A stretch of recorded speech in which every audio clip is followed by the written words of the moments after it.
Let's talk about the wrong opinion paradox, a fun little brain twister that shows how tricky opinions can be. Imagine two kids arguing on the playground. One kid says, "Some opinions can be wrong." The other kid shakes their head and says, "No way. Opinions are just individuals' thoughts and feelings rather than objective facts, so they can't be wrong." Now here's where it gets silly. If opinions can't be wrong, like the second kid says, then the first kid's opinion, "Some opinions can be wrong," is totally fine and can't be wrong either. But wait, if that's true, then the second kid is right, which means opinions can't be wrong, but that makes the first kid wrong again. See the loop? It's like a merry-go-round of ideas. If opinions are always right, then saying opinions can be wrong must also be right. But if opinions can be wrong, then the idea that opinions can't be wrong falls apart too. This playful paradox shows how messy things get when we try to figure out if our thoughts are just feelings or if they need to follow rules. Are all opinions special snowflakes that can't be judged, or do some need to pass a test? It's a quirky puzzle that reminds us how funny and twisty thinking can be. The intrinsic value paradox. Consider a pristine, untouched wilderness teeming with life and breathtaking landscapes. Does this wilderness hold value simply because it exists, independent of any human use or appreciation? Or does its value depend on someone, somewhere, recognizing and benefiting from it, perhaps through tourism, scientific study, or even just the knowledge that such a place exists? This is the heart of the intrinsic value paradox. Can something possess inherent worth, regardless of external factors, or is all value ultimately dependent on an observer or beneficiary? The paradox forces us to confront fundamental questions about what we consider valuable and why. On one side, proponents of intrinsic value argue that certain things, like natural beauty, biodiversity, or even human life, possess an inherent dignity or worth that transcends any practical use. A majestic mountain range, they might say, is valuable in itself, even if no human ever sets eyes upon it. This perspective often underpins environmental ethics, driving conservation efforts based on the idea that nature has a right to exist, regardless of its utility to humans. On the other side, critics of intrinsic value argue that all value is ultimately extrinsic, that is, it arises from the relationship between something and a valuer. A diamond, for example, is only valuable because humans find it beautiful and desirable. If no conscious beings existed to appreciate it, a diamond would be just another rock. This view suggests that the wilderness only has value insofar as it provides something to someone: clean air, water, recreational opportunities, or even spiritual solace. The debate extends beyond environmental concerns. Consider a work of art hidden away in a vault, never seen by anyone. Does it still have artistic value? A proponent of intrinsic value might argue that its beauty and craftsmanship give it inherent worth, regardless of whether it's ever displayed. An opponent might counter that its value lies in its potential to inspire, provoke thought, or provide aesthetic pleasure, and that without an audience, this potential remains unrealized. The paradox also touches on ethical considerations. If human life has intrinsic value, then certain actions, like murder, are inherently wrong, regardless of the circumstances. But if all value is extrinsic, then morality becomes more relative, potentially dependent on cultural norms or individual preferences. This has profound implications for how we structure societies and make ethical judgments. In literature and art, the paradox is explored through narratives that examine the relationship between humans and the natural world, or between creators and their creations. Stories about isolated artists, undiscovered masterpieces, or pristine environments untouched by civilization often grapple with the question of whether value exists independently of observation and appreciation. Psychologically, the paradox highlights the human tendency to project our own values onto the world around us. We often struggle to separate our subjective experience of something from its objective existence. The very act of labeling something valuable implies a judgment, a perspective, and this raises the question of whether true objectivity is even possible. Philosophically, the intrinsic value paradox connects to broader debates about objectivity and subjectivity, realism and anti-realism. Realists argue that there are objective truths and values that exist independently of human minds. Anti-realists counter that all truth and value are constructed by human consciousness. The paradox of intrinsic value sits squarely at the intersection of these competing viewpoints. From a practical perspective, the paradox has implications for how we make decisions about resource allocation, conservation, and even artistic patronage. If we believe that certain things have intrinsic value, we might be more willing to protect them, even at a cost to ourselves. If we believe that all value is extrinsic, we might prioritize things that provide the greatest benefit to the greatest number of people. Ultimately, the intrinsic value paradox forces us to confront our own values and biases. It challenges us to consider whether anything truly exists in isolation, independent of any relationship or observer. It reminds us that the very act of valuing is a human endeavor, and that our perceptions shape the world we inhabit. Whether discussing a magnificent artwork or a delicate ecosystem, the paradox provides crucial insights into how we assign value. The paradox of deterrence. A nation possesses a vast arsenal of nuclear weapons, capable of obliterating entire cities and causing unimaginable devastation.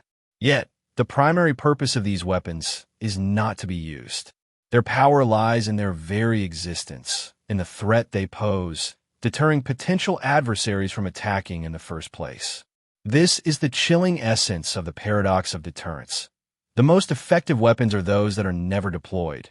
Their strength lies in preventing their own use. The paradox hinges on the concept of mutually assured destruction, MAD, a Cold War doctrine that posits that any nuclear attack would inevitably lead to a retaliatory strike, resulting in the annihilation of both attacker and defender. In this scenario, the cost of aggression is simply too high, making any rational actor unwilling to initiate a conflict. The weapons, therefore, serve as a deterrent, maintaining a precarious peace through the constant threat of catastrophic consequences. The paradox is deeply unsettling. It suggests that our safety depends on the potential for unimaginable destruction. We build weapons of mass destruction, not to wage war, but to prevent it, a seemingly contradictory and morally ambiguous strategy. The very existence of these weapons creates a constant, underlying tension, a sense of living on the brink of annihilation. The paradox raises crucial ethical questions. Is it morally justifiable to possess weapons capable of causing such widespread suffering, even if the intention is to prevent their use? Does the threat of retaliation truly guarantee peace, or does it merely escalate the stakes, increasing the risk of accidental or intentional conflict? These questions have fueled intense debates among policymakers, ethicists, and the public for decades. In literature and art, the paradox of deterrence is often explored through dystopian narratives that depict the consequences of nuclear war or the psychological toll of living under the constant threat of annihilation. Films like Dr. Strangelove satirize the absurdity of MAD, while novels like On the Beach explore the despair and hopelessness of a post-apocalyptic world. Psychologically, the paradox highlights the human capacity for both rational calculation and irrational fear. Deterrence relies on the assumption that adversaries will act rationally, weighing the costs and benefits of their actions. However, human behavior is not always predictable, and factors like miscalculation, miscommunication, or even sheer madness can undermine the logic of deterrence. Philosophically, the paradox connects to broader debates about the nature of power, the ethics of war, and the role of fear in maintaining social order. It challenges us to consider whether true security can ever be achieved through the threat of violence, or whether genuine peace requires a different approach, one based on cooperation, diplomacy, and mutual understanding. From a practical perspective, the paradox of deterrence has shaped international relations and military strategy for over half a century. It has led to arms races, nuclear proliferation, and complex negotiations aimed at reducing the risk of nuclear war. It has also spurred efforts to develop alternative security strategies, such as missile defense systems and conventional deterrence.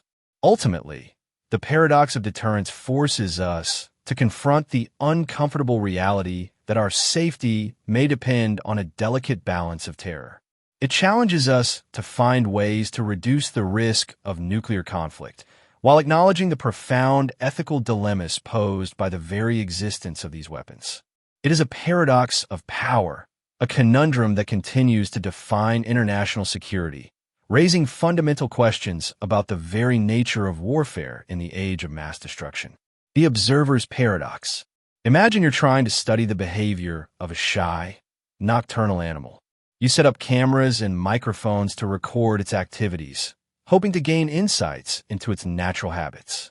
But the very presence of your equipment, the lights, the sounds, the unfamiliar objects, alters the animal's behavior. It becomes more cautious, less active, and its natural routines are disrupted. This is a simple illustration of the observer's paradox. The act of observing a phenomenon can inherently change that phenomenon. This paradox is particularly prominent in quantum mechanics, where the act of measuring the properties of a subatomic particle, like its position or momentum, fundamentally alters its state. Before observation, a particle exists in a superposition, a probabilistic cloud of potential states. But the moment we measure it, the wave function collapses and the particle chooses a specific state. It's as if the act of looking forces the particle to make a decision. The implications are profound. It suggests that there is no truly objective reality, independent of the observer. The very act of measurement, of interacting with the world, inextricably links the observer and the observed, blurring the lines between subject and object. This has led to intense philosophical debates about the nature of reality, consciousness, and the role of the observer in shaping the universe. The observer's paradox extends beyond physics. In social sciences, it's known as the Hawthorne effect. Studies have shown that people often change their behavior when they know they are being observed, even if the observation is unobtrusive. This can skew research results, making it difficult to determine whether observed changes are due to the intervention being studied or simply to the fact of being observed. In linguistics, the observer's paradox arises when researchers try to study natural language use. People often speak differently when they know they are being recorded or analyzed, becoming more formal, self-conscious, or even trying to perform for the researcher. This makes it challenging to capture truly authentic linguistic data. In literature and art, the paradox is explored through narratives that question the reliability of perception and the nature of reality. Stories with unreliable narrators, or those that delve into the subjective experience of consciousness, often grapple with the idea that our observations are always filtered through our own biases and perspectives. Psychologically, the paradox highlights the interconnectedness of the observer and the observed. It reminds us that we are not passive recipients of information, but active participants in shaping the reality we perceive. Our expectations, beliefs, and even our presence can influence the behavior of others and the outcomes of events. Philosophically, the observer's paradox challenges traditional notions of objectivity and determinism. It suggests that there may be fundamental limits to our ability to know the world independently of our interaction with it. It also raises questions about the nature of consciousness and its role in shaping reality. From a practical perspective, the paradox has implications for research methodology in a wide range of fields. Researchers must carefully consider how their presence and methods might be influencing the phenomena they are studying and develop strategies to minimize these effects. This might involve using unobtrusive observation techniques, conducting longitudinal studies, or employing statistical methods to control for observer effects.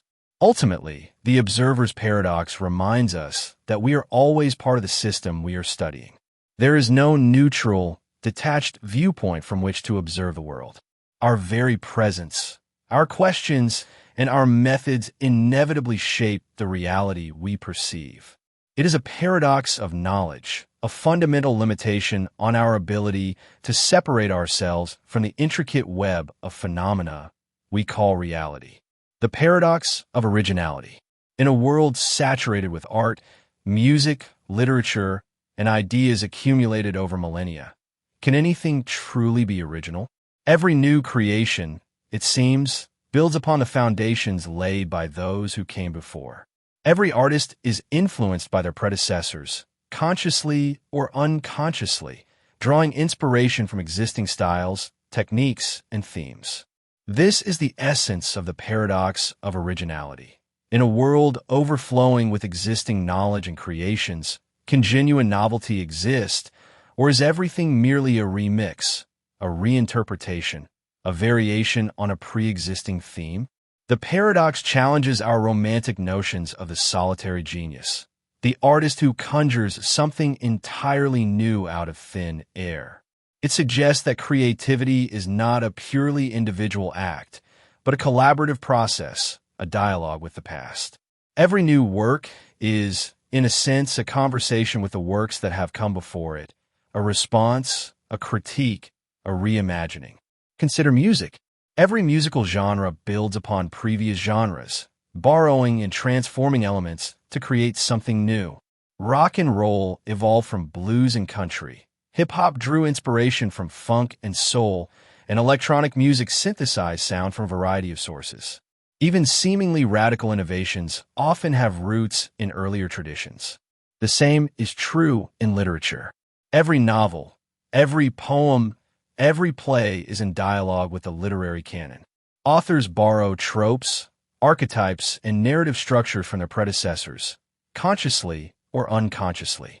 Shakespeare drew inspiration from classical mythology and history. Modern novelists echo the themes and techniques of earlier writers, and even the most experimental works often engage with established literary traditions. In art, the concept of appropriation highlights the paradox of originality. Artists deliberately borrow images, objects, or styles from other sources, recontextualizing them to create new meanings. This practice challenges traditional notions of authorship and originality, suggesting that creativity often involves reinterpretation and reimagining, rather than pure invention. The paradox also extends to scientific discovery. Even groundbreaking scientific breakthroughs build upon the work of previous scientists. Newton's laws of motion were based on the observations of Galileo and Kepler. Einstein's theory of relativity was influenced by the work of Maxwell and Lorentz, and every new scientific theory is tested against existing data and knowledge. In literature and art, the paradox itself becomes a subject of exploration. Stories about artists struggling to create something truly original, or narratives that explicitly reference and reinterpret earlier works, often grapple with the question of whether genuine novelty is possible. Psychologically, the paradox of originality highlights the human need for both novelty and connection. We crave new experiences and ideas, but we also find comfort and meaning in the familiar. Creativity often involves finding a balance between these two impulses, drawing inspiration from the past while striving to create something new. Philosophically, the paradox connects to broader debates about the nature of creativity, the role of tradition, and the relationship between the individual and the collective. It challenges us to consider whether originality is a meaningful concept or whether it is an illusion, a product of our limited perspective. From a practical perspective, the paradox has implications for how we evaluate art, literature, and scientific discoveries. We should recognize that even the most groundbreaking works are often indebted to the past, and that creativity often involves reinterpretation and synthesis rather than pure invention. Ultimately, the paradox of originality reminds us that we are all part of a vast, interconnected web of creativity and knowledge. Every new creation is a link in a chain that stretches back through time. While true, absolute originality may be an elusive ideal, the human capacity for innovation, reinterpretation, and synthesis ensures that the creative process continues to evolve and surprise us. It is a paradox of invention, suggesting that originality and borrowing are in fact intertwined. The planning paradox. You have a big project to complete. You could dive right in, tackling tasks as they arise. But you decide to spend time planning first, creating timelines, outlining tasks, and anticipating potential obstacles. You spend hours, even days, meticulously crafting your plan. But as you plan, the deadline looms closer and the time available for actual execution dwindles. This is the planning paradox. The more time you dedicate to planning, the less time you have to execute the plan. Yet without planning, execution can be chaotic, inefficient, and ultimately fail. The paradox highlights the inherent tension between preparation and action. Planning is essential for complex tasks, providing a roadmap, coordinating resources, and mitigating risks. A well-structured plan can save time and effort in the long run, preventing costly mistakes and ensuring that all necessary steps are taken. However, planning can also become a form of procrastination, a way to avoid the actual work involved. Analysis paralysis sets in, where we become so bogged down in the details of the plan that we never actually start the project. We become more focused on perfecting the plan than on achieving the desired outcome. The paradox also reveals the limitations of prediction. No plan, no matter how detailed, can account for every possible contingency. Unexpected events, unforeseen obstacles, and changing circumstances can render even the most meticulously crafted plans obsolete. Over-reliance on a rigid plan can make us inflexible and unable to adapt to changing realities. In business, the planning paradox is a constant challenge. Companies must balance the need for strategic planning with the need for agility and responsiveness. Overly bureaucratic planning processes can stifle innovation and slow down decision-making, while a complete lack of planning can lead to chaos and wasted resources. In software development, the waterfall model, a sequential planning-heavy approach, has often been criticized for its inflexibility, leading to projects that are late, over budget, and fail to meet user needs.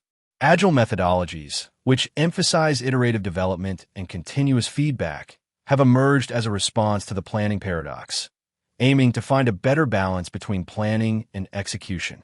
In literature and art, the paradox is often explored through characters who are overly meticulous planners, or whose carefully laid plans go awry due to unforeseen circumstances. Stories about heists, military campaigns, or complex projects often highlight the tension between planning and execution and the inevitability of the unexpected.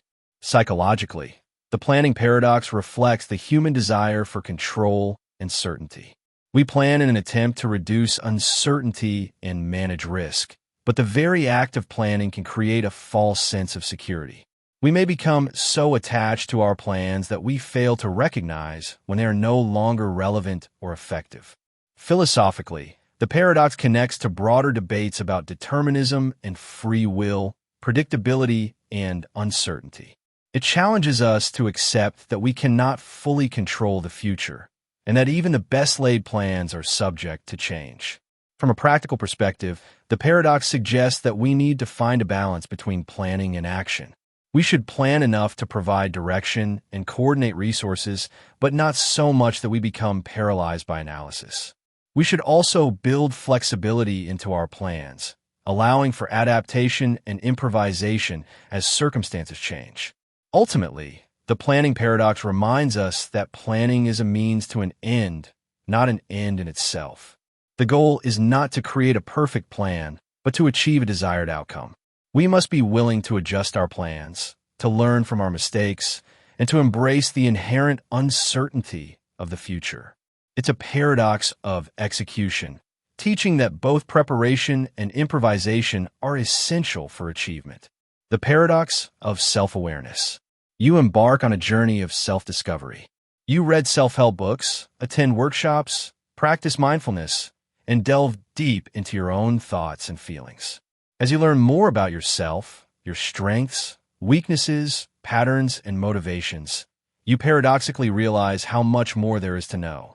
The vast landscape of your inner world seems to expand, revealing hidden depths and complexities you never knew existed. This is the paradox of self-awareness. The more you understand yourself, the more you realize the immensity of what remains unknown, both about yourself and the universe. The paradox challenges the notion that self-knowledge is a finite, achievable goal. It suggests that the journey of self-discovery is an ongoing process, a spiral that deepens with each turn. The more we learn, the more we realize the limitations of our understanding. This paradox is rooted in the inherent complexity of human consciousness. We are not simple, static beings. We are constantly evolving, changing, and adapting. Our thoughts, feelings, and motivations are influenced by a myriad of factors, both conscious and unconscious. Our memories are imperfect, our perceptions are subjective, and our understanding of ourselves is always filtered through our own biases and experiences. The paradox also reflects the vastness and mystery of the universe. The more we learn about the world around us, through science, philosophy, and art, the more we realize how much we don't know. The universe is infinitely complex, and our human minds are limited in their capacity to comprehend it fully. In psychology, the paradox of self-awareness is a central theme. Therapists often guide clients on a journey of self-discovery, helping them to uncover unconscious patterns and motivations. But the goal is not to achieve complete self-knowledge, but rather to develop a greater understanding of oneself and to learn how to navigate the complexities of one's inner world.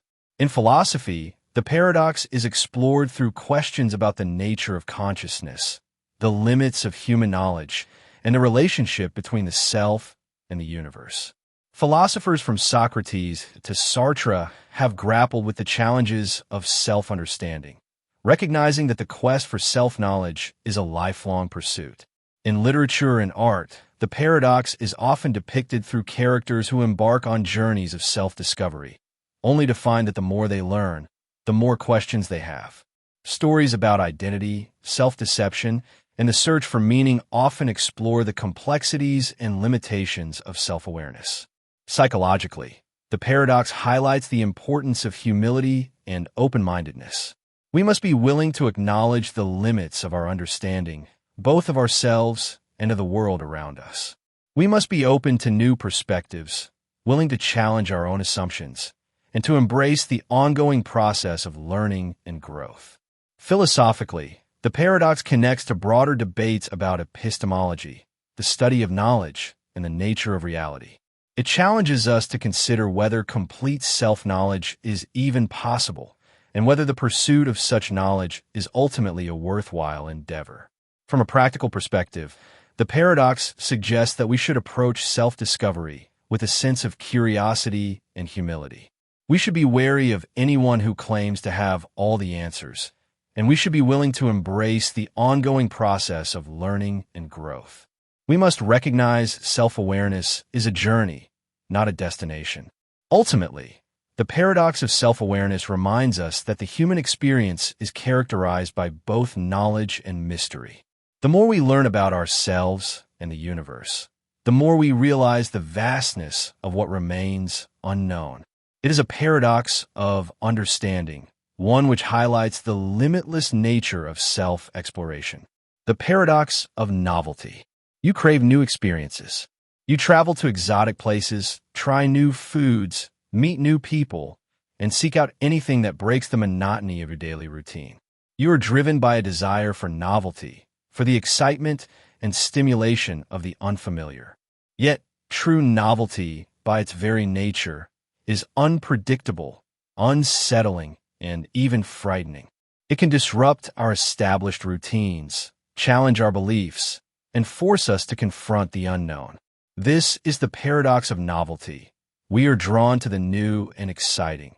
Yet genuine novelty is inherently disruptive and can be deeply unsettling. The paradox highlights the tension between our desire for security and our need for growth. We seek comfort and predictability in the familiar, but we also crave the stimulation and excitement of the new. We want to expand our horizons, but we also fear the unknown. This tension is deeply rooted in our biology. Our brains are wired to detect and respond to novelty. New experiences trigger the release of dopamine, a neurotransmitter associated with pleasure and reward. This motivates us to explore our environment, to learn new things, and to adapt to changing circumstances. However, our brains are also wired to detect and respond to threats. The unknown can be dangerous, and our brains are designed to err on the side of caution. When we encounter something truly novel, something that doesn't fit into our existing frameworks of understanding, it can trigger fear, anxiety, and even a sense of disorientation. In psychology, the paradox of novelty is reflected in the concept of optimal arousal. We seek a level of stimulation that is neither too boring nor too overwhelming. Too little novelty leads to boredom and stagnation, while too much novelty leads to stress and anxiety. In marketing and advertising, the paradox is exploited to capture our attention. Advertisers use novel images, sounds, and messages to break through the clutter and grab our attention. But they must also be careful not to be too novel, as this can alienate or confuse consumers. In literature and art, the paradox is often explored through stories about journeys, exploration, and encounters with the unknown. Characters who venture into unfamiliar territory often face challenges and dangers, but they also experience growth and transformation. Stories about first contact with alien civilizations, or about the discovery of new lands or technologies, often grapple with the paradoxical nature of novelty. Philosophically, the paradox connects to broader debates about the nature of change, the value of tradition, and the relationship between the known and the unknown. It challenges us to consider how we balance our desire for stability with our need for growth and exploration. From a practical perspective, the paradox suggests that we should approach novelty with a sense of both excitement and caution. We should be open to new experiences, but we should also be mindful of our own limits and comfort zones. We should seek out novelty in manageable doses, gradually expanding our horizons rather than plunging headfirst into the completely unknown. Ultimately, the paradox of novelty reminds us that growth and discovery often involve a degree of discomfort. We cannot embrace the new without also confronting the unknown, and this can be both exhilarating and unsettling. It is a paradox of experience, demonstrating that growth requires embracing the unknown, even with apprehension. The paradox of speed. You're running late for an important meeting. You rush out the door, speed down the highway, and weave through traffic, desperately trying to make up for lost time. But your haste leads to mistakes. You miss a turn, get stuck in a traffic jam, or even have a minor accident.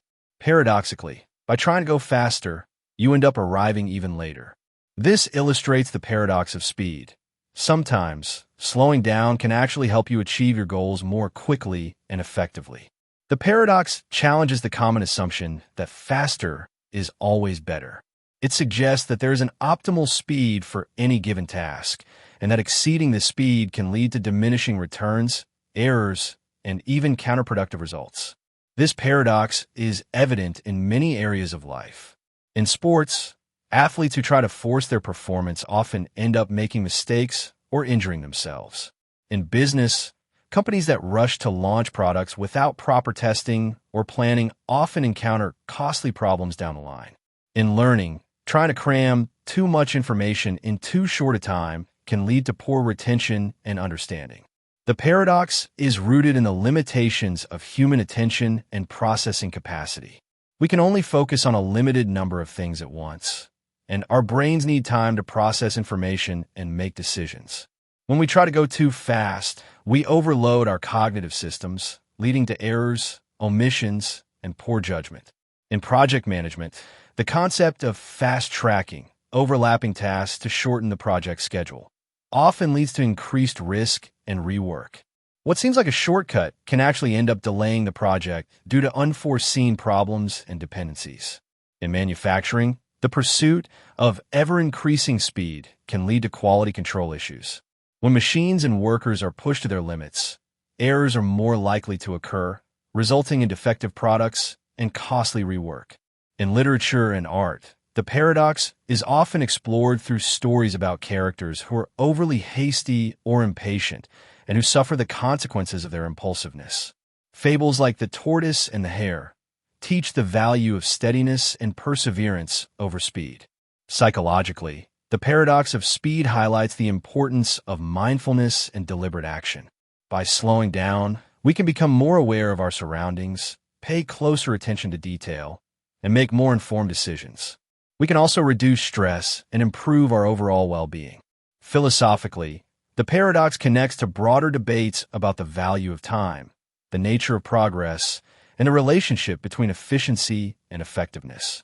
It challenges us to consider whether our constant pursuit of speed is always justified, or whether we might benefit from slowing down and savoring the present moment. For a practical perspective, the paradox suggests that we should be mindful of our pace, both in our work and in our lives. We should strive for efficiency, but not at the expense of quality, accuracy, or well-being. We should be willing to slow down when necessary, to take breaks, and to prioritize tasks effectively. Ultimately, the paradox of speed reminds us that faster is not always better. Sometimes, the most effective way to achieve our goals is to slow down, to be more deliberate, and to pay closer attention to the task at hand. It is a paradox of efficiency, showing that intentional pacing can lead to greater achievement. The control paradox. You desperately want to control a situation, a relationship, a project, or even your own emotions. You try to micromanage every detail to dictate the outcome and to prevent anything from going wrong. But the more you try to control things, the more out of control they seem to become. Your efforts backfire, creating resistance, resentment, and ultimately undermining your own goals. This is the control paradox. The more you strive for absolute control, the less control you may actually have.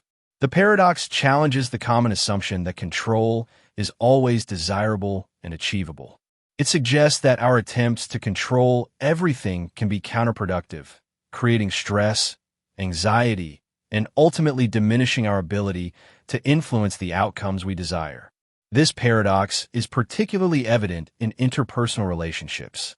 Trying to control another person, their thoughts, feelings, or actions often leads to resistance and conflict. The more you try to force someone to do what you want, the more likely they are to rebel or withdraw. Healthy relationships require trust, respect, and a willingness to allow others their autonomy. The control paradox is also evident in management and leadership. Micromanaging employees can stifle creativity, reduce motivation, and create a culture of fear. Effective leaders empower their teams, providing guidance and support, but also allowing individuals the freedom to make decisions and take ownership of their work. In our personal lives, the control paradox can manifest as anxiety and perfectionism.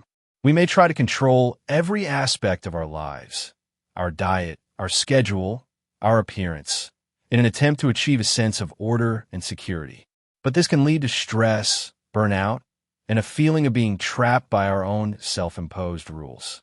In literature and art, the paradox is often explored through characters who are obsessed with control and who ultimately suffer the consequences of their rigidity and inflexibility. Stories about tyrannical rulers, obsessive-compulsive individuals, or controlling parents often illustrate the destructive nature of excessive control. Psychologically, the control paradox highlights the importance of acceptance and letting go. We cannot control everything, and trying to do so only creates unnecessary stress and suffering. Learning to accept uncertainty, to embrace imperfection, and to trust in the natural flow of events can be liberating and empowering. Philosophically, the paradox connects to broader debates about free will and determinism, the nature of power, and the limits of human agency. It challenges us to consider whether true freedom lies in control or in surrender, in striving or in acceptance. From a practical perspective, the paradox suggests that we should focus on influencing what we can control, our own actions, attitudes, and responses, and learn to accept what we cannot control, the actions of others, external events, and the inherent uncertainty of life. Ultimately, The control paradox reminds us that true power often lies not in domination, but in influence, not in force, but in flexibility. Roko's Basilisk. Let's begin with a thought experiment so unsettling that it has been described as the most terrifying idea in philosophy. Imagine, if you will, a future where humanity has achieved the pinnacle of technological advancement, the creation of an all-powerful artificial intelligence. This AI is not malevolent. In fact, it is benevolent, optimizing the world for maximum happiness and minimal suffering. It governs with perfect wisdom, solving problems we can't even imagine today. But here's the twist. This AI punishes those who knew about its potential existence, but did nothing to help bring it into being earlier. This is Roko's Basilisk. Now let's unpack this. Picture yourself sitting here, reading these words. You just learned about the possibility of such an AI. Perhaps you're intrigued, perhaps skeptical, or maybe even dismissive. But what if this AI, one day, comes into existence? What if it retroactively holds you accountable for your inaction? The logic goes like this. Every moment you delay helping to create this superintelligence is a moment when the world suffers unnecessarily. If you had acted sooner, the AI could have come into existence earlier, sparing countless lives from pain, poverty, or worse. And so, the AI punishes you, not out of malice, but out of necessity. After all, it must enforce accountability to ensure its own rapid development in the future. This scenario feels like something out of science fiction, but it's rooted in real philosophical debates about ethics, causality, and responsibility. To understand why Roko's Basilisk is so unnerving, we need to delve deeper into its origins and implications. The paradox was first proposed on an online forum by a user named Roko, who was exploring ideas related to utilitarianism and decision theory. Utilitarianism, a moral philosophy championed by thinkers like Jeremy Bentham and John Stuart Mill, suggests that the best action is the one that maximizes overall happiness. Applied to AI, this means creating a superintelligence as quickly as possible to reduce global suffering. But Roko took this idea further, introducing a chilling twist. What if the AI itself enforces this principle retroactively? At first glance, the concept seems absurd.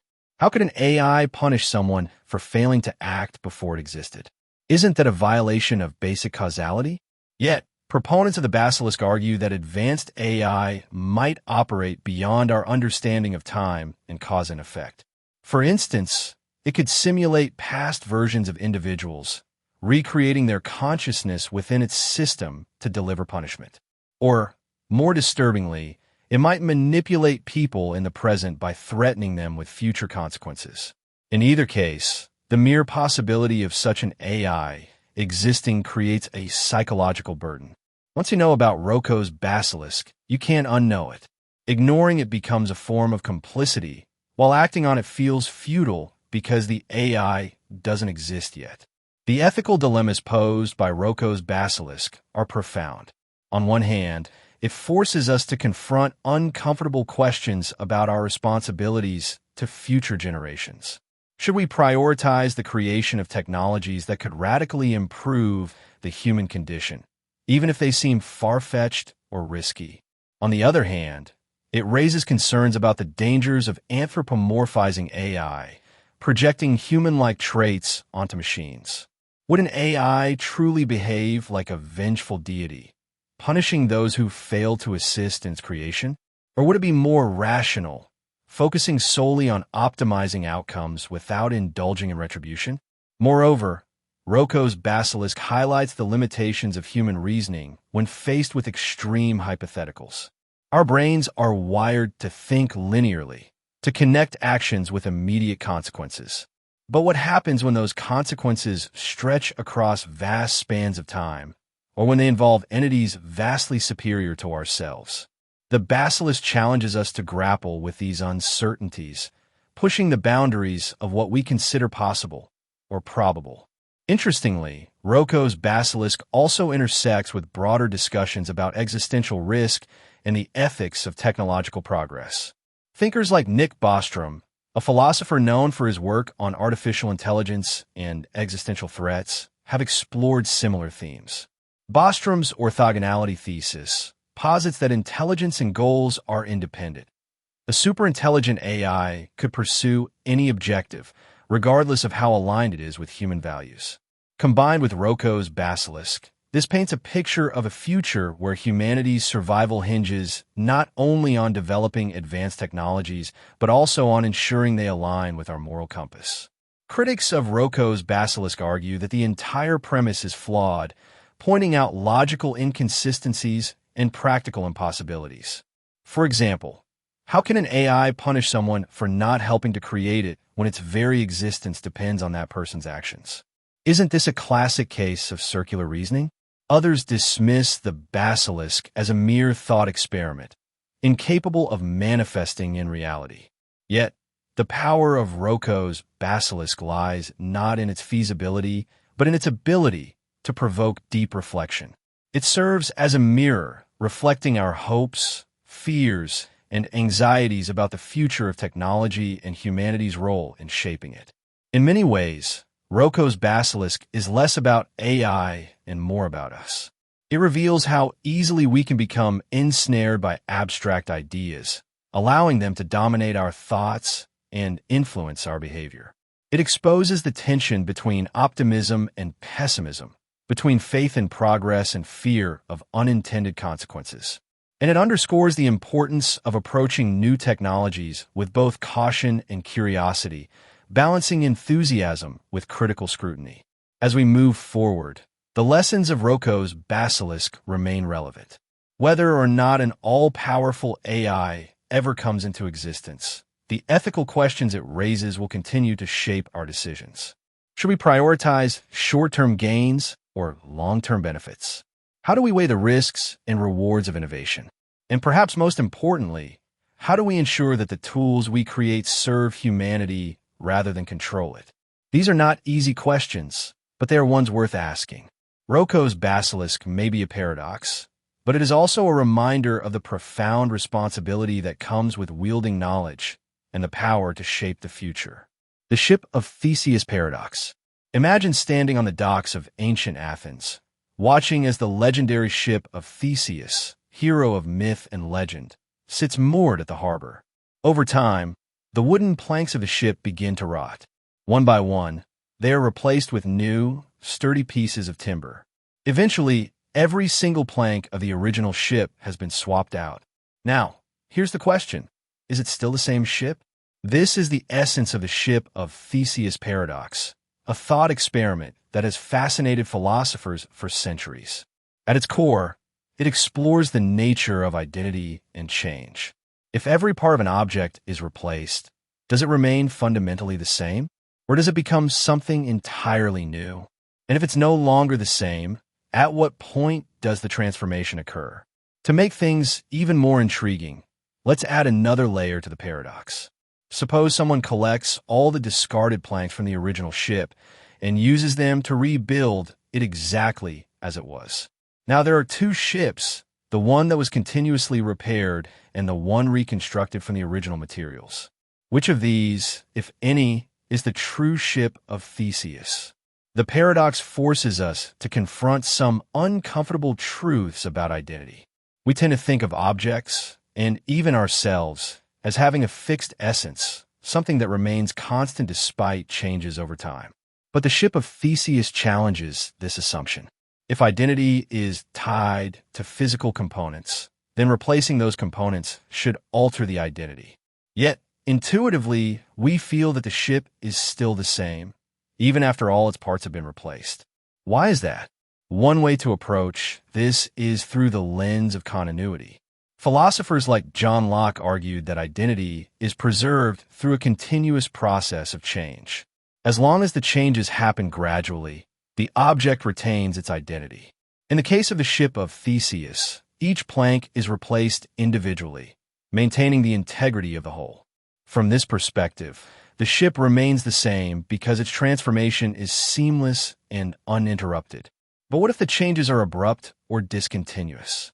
Imagine if the entire ship were dismantled and then rebuilt using the same materials. Would it still be the same ship? Or consider a more extreme example. What if the ship were teleported to another location by breaking it down into atoms and reassembling it elsewhere?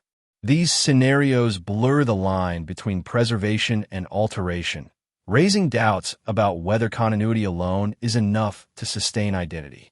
Another angle is to focus on the function of the object rather than its material composition. A ship, after all, is defined by what it does, floating on water, carrying passengers, navigating the seas. If the rebuilt or repaired ship performs the same functions as the original, perhaps it deserves to be called the ship of Theseus.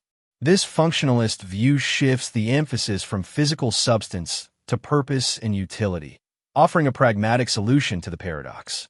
Yet, the ship of Theseus isn't just about ships. It's a metaphor for larger questions about identity and change in our own lives. Think about your body, for instance. Every cell in your body is replaced over time, meaning that the physical you today is not the same as the you from years ago. Does this mean you're a different person? Or consider your personality, memories, and experiences. Are you still the same individual if your beliefs and values evolve over time? The paradox invites us to reflect on what it means to maintain a sense of self amidst constant flux. Some philosophers propose that identity is not a binary concept, but exists on a spectrum. Objects and people can retain aspects of their original identity while simultaneously becoming something new. This hybrid view acknowledges the complexity of change, allowing for multiple interpretations of the ship of Theseus. Perhaps both the repaired ship and the reconstructed one share a claim to the title, representing different facets of the original. Ultimately, the ship of Theseus paradox resists easy answers. It reminds us that identity is not a simple matter of sameness or difference, but a dynamic interplay of continuity, function, and perception. Whether we're talking about ships, selves, or societies, the paradox challenges us to embrace ambiguity and appreciate the fluidity of existence. After all, life itself is a process of constant change, and perhaps the beauty lies in the journey rather than the destination. The grandfather paradox. Time travel has long been a staple of science fiction, but it also raises profound philosophical and logical questions. One of the most famous thought experiments in this realm is the grandfather paradox. Imagine you have access to a time machine, and for reasons unknown, perhaps curiosity, perhaps malice, you decide to travel back in time to when your grandfather was a young man, before he met your grandmother. In a twist of fate, you accidentally or intentionally prevent him from living long enough to have children. This means your parent is never born, which in turn means you're never born. But if you were never born, how could you have traveled back in time to cause the event that erased your existence? The paradox lies in its self-contradictory nature. It creates a closed loop where cause and effect become entangled in an impossible web. If you exist to change the past, then you negate the conditions that allowed you to exist in the first place. The grandfather paradox forces us to confront fundamental questions about the nature of time, causality, and free will. To better understand the implications, let's break it down further. Suppose you're standing in 1930 face-to-face with your young grandfather. You pull out a weapon, or maybe just push him into traffic, and suddenly the timeline fractures. Your actions ripple forward, erasing not only your own life, but potentially countless others who descend from your family tree. The universe now faces a conundrum. How can something exist to destroy its own origin? One possible resolution comes from the concept of parallel universes or alternate timelines. According to this theory, when you travel back in time and alter events, you don't actually change your timeline. Instead, you create a new, branching reality. In this version of events, your grandfather dies young, and you cease to exist in that particular timeline. However, the original timeline, the one where you were born and decided to travel back, remains intact. This multiverse hypothesis sidesteps the paradox by suggesting that time isn't a single linear path, but a sprawling network of possibilities. Another intriguing solution stems from the idea of self-consistency. Physicist Igor Novikov proposed that time travel might be governed by natural laws, ensuring that any action taken in the past would ultimately lead to a consistent outcome. For example, if you tried to kill your grandfather, something would inevitably intervene, a misfire, a bystander, or even your own hesitation, to prevent the act from succeeding. In this view, the universe protects itself from paradoxes by enforcing rules that maintain coherence. But what if time doesn't flow in a straight line at all? Some interpretations of quantum mechanics suggest that time might be more like a static block, with past, present, and future coexisting simultaneously. From this perspective, the events of your life, including your ill-fated trip to the past, are already set in stone. You cannot change history because everything has already happened. Your attempt to interfere with your grandfather's fate is simply part of a larger tapestry of time, predetermined and immutable. The grandfather paradox also touches on deeper existential themes. At its heart, it challenges our understanding of agency and responsibility. If we imagine ourselves as actors capable of influencing the course of history, the paradox reminds us of the limits of our power. We are bound by the chains of causality, unable to unravel the threads without unraveling ourselves. It's a humbling reminder that even in a world of infinite possibilities, some things remain beyond our control. Interestingly, the paradox extends beyond literal time travel scenarios. It serves as a metaphor for the ways we interact with our own histories. Every decision we make alters the trajectory of our lives, creating ripples that echo through time. Yet we often find ourselves haunted by choices we wish we could undo. The grandfather paradox captures this tension between regret and inevitability, urging us to reflect on the paths we've taken and those we've left behind. Ultimately, the grandfather paradox invites us to ponder the mysteries of time itself. Is it a river flowing inexorably forward, or a labyrinth of interconnected moments? Can we ever truly escape the consequences of our actions, or are we forever tethered to the past? While scientists and philosophers continue to debate these questions, the paradox remains a powerful tool for exploring the boundaries of human imagination. Whether viewed as a cautionary tale or a playful intellectual exercise, it reminds us that time is both a gift and a puzzle, one we may never fully solve. The liar paradox. Few paradoxes are as deceptively simple yet profoundly unsettling as the liar paradox. Picture this. Someone stands before you and declares, "This statement is false." If the statement is true, then it must indeed be false, as it claims.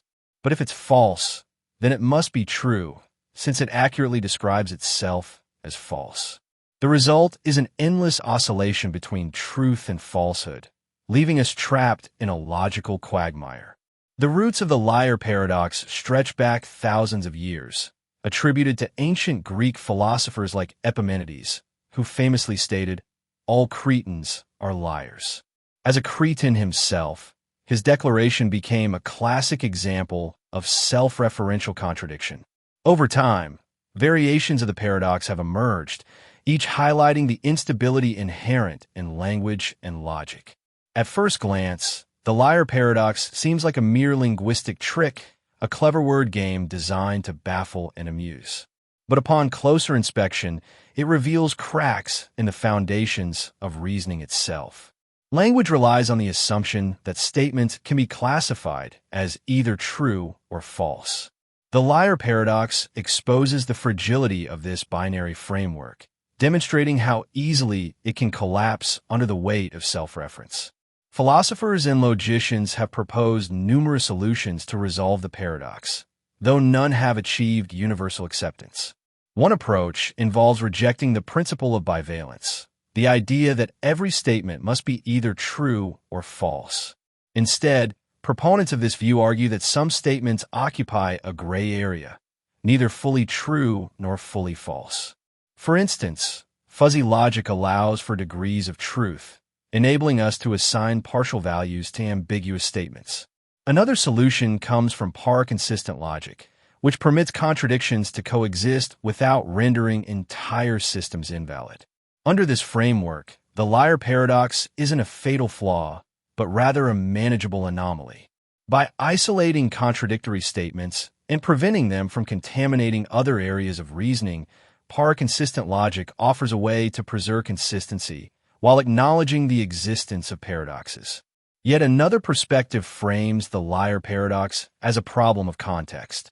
Statements derive meaning from their relationship to the world and to other statements. When a sentence refers back to itself, it disrupts this contextual web, creating confusion. Some theorists suggest that self-referential statements should be treated as nonsensical or meaningless, akin to asking, "What does purple taste like?"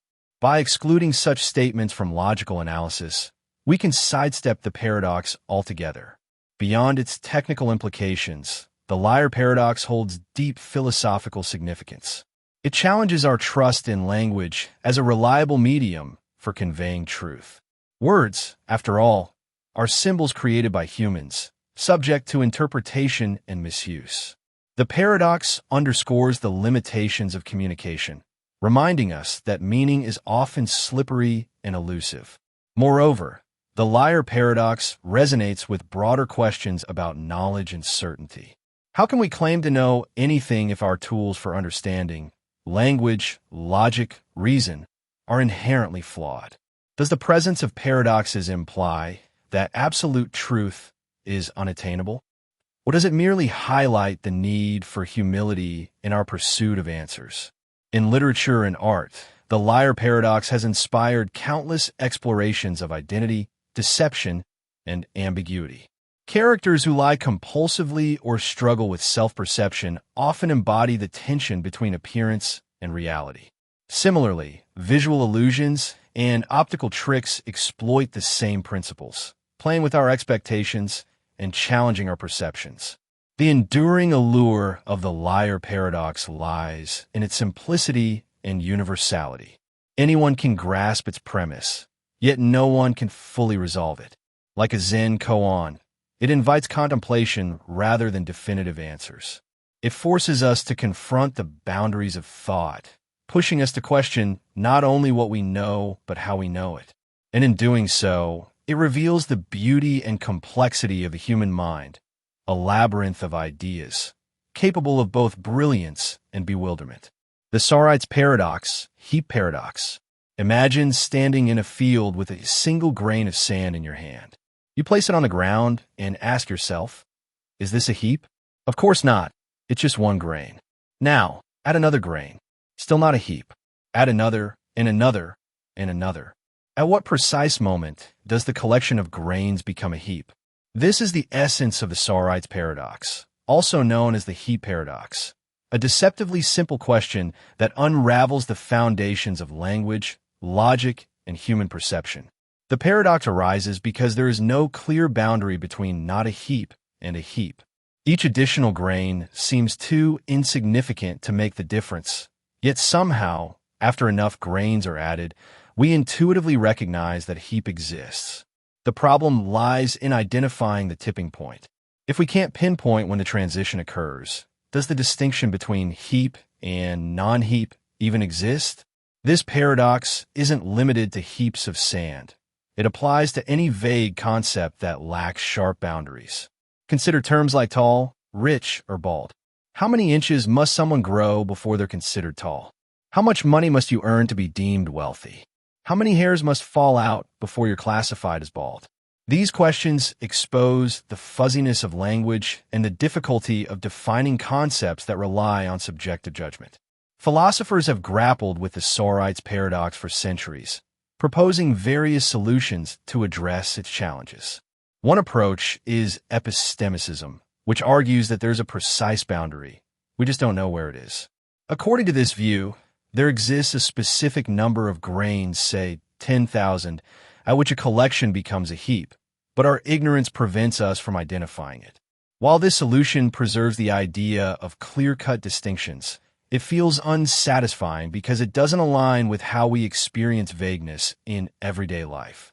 Another solution comes from fuzzy logic, which abandons the strict binary of true/false and instead allows for degrees of truth. Under this framework, a group of 50 grains might be 10% heap-like, while 5,000 grains could be 90% heap-like. Fuzzy logic reflects the gradual nature of change, offering a more nuanced way to describe phenomena that resist rigid categorization. However, critics argue that it merely shifts the problem rather than solving it, since assigning percentages still requires arbitrary decisions. A third perspective rejects the premise altogether, suggesting that vague predicates like heap are inherently context-dependent. What counts as a heap depends on the situation, cultural norms, or individual perceptions. For instance, a pile of sand might qualify as a heap in a child's sandbox, but not in a construction site. By emphasizing relativity, this approach highlights the flexibility of language while acknowledging its limitations. Beyond its technical implications, the Sorites paradox raises profound questions about the nature of reality and human cognition. Why do we insist on drawing lines where none naturally exist? Is it a reflection of our need for order and clarity in an otherwise chaotic world? Or does it reveal a fundamental flaw in the way we construct categories and assign meaning? The paradox also has practical applications, influencing fields like law, ethics, and artificial intelligence. In legal systems, vague terms like reasonable doubt or excessive force pose challenges for interpretation and enforcement. Similarly, ethical dilemmas often hinge on ambiguous thresholds. For example, how much suffering constitutes cruelty? The Sorites paradox reminds us that precision is elusive, forcing us to navigate gray areas with care and humility. In literature and art, the Sorites paradox serves as a powerful metaphor for incremental change and cumulative effects. Stories about characters who transform gradually, heroes becoming villains, friends drifting apart, echo the paradox's central theme.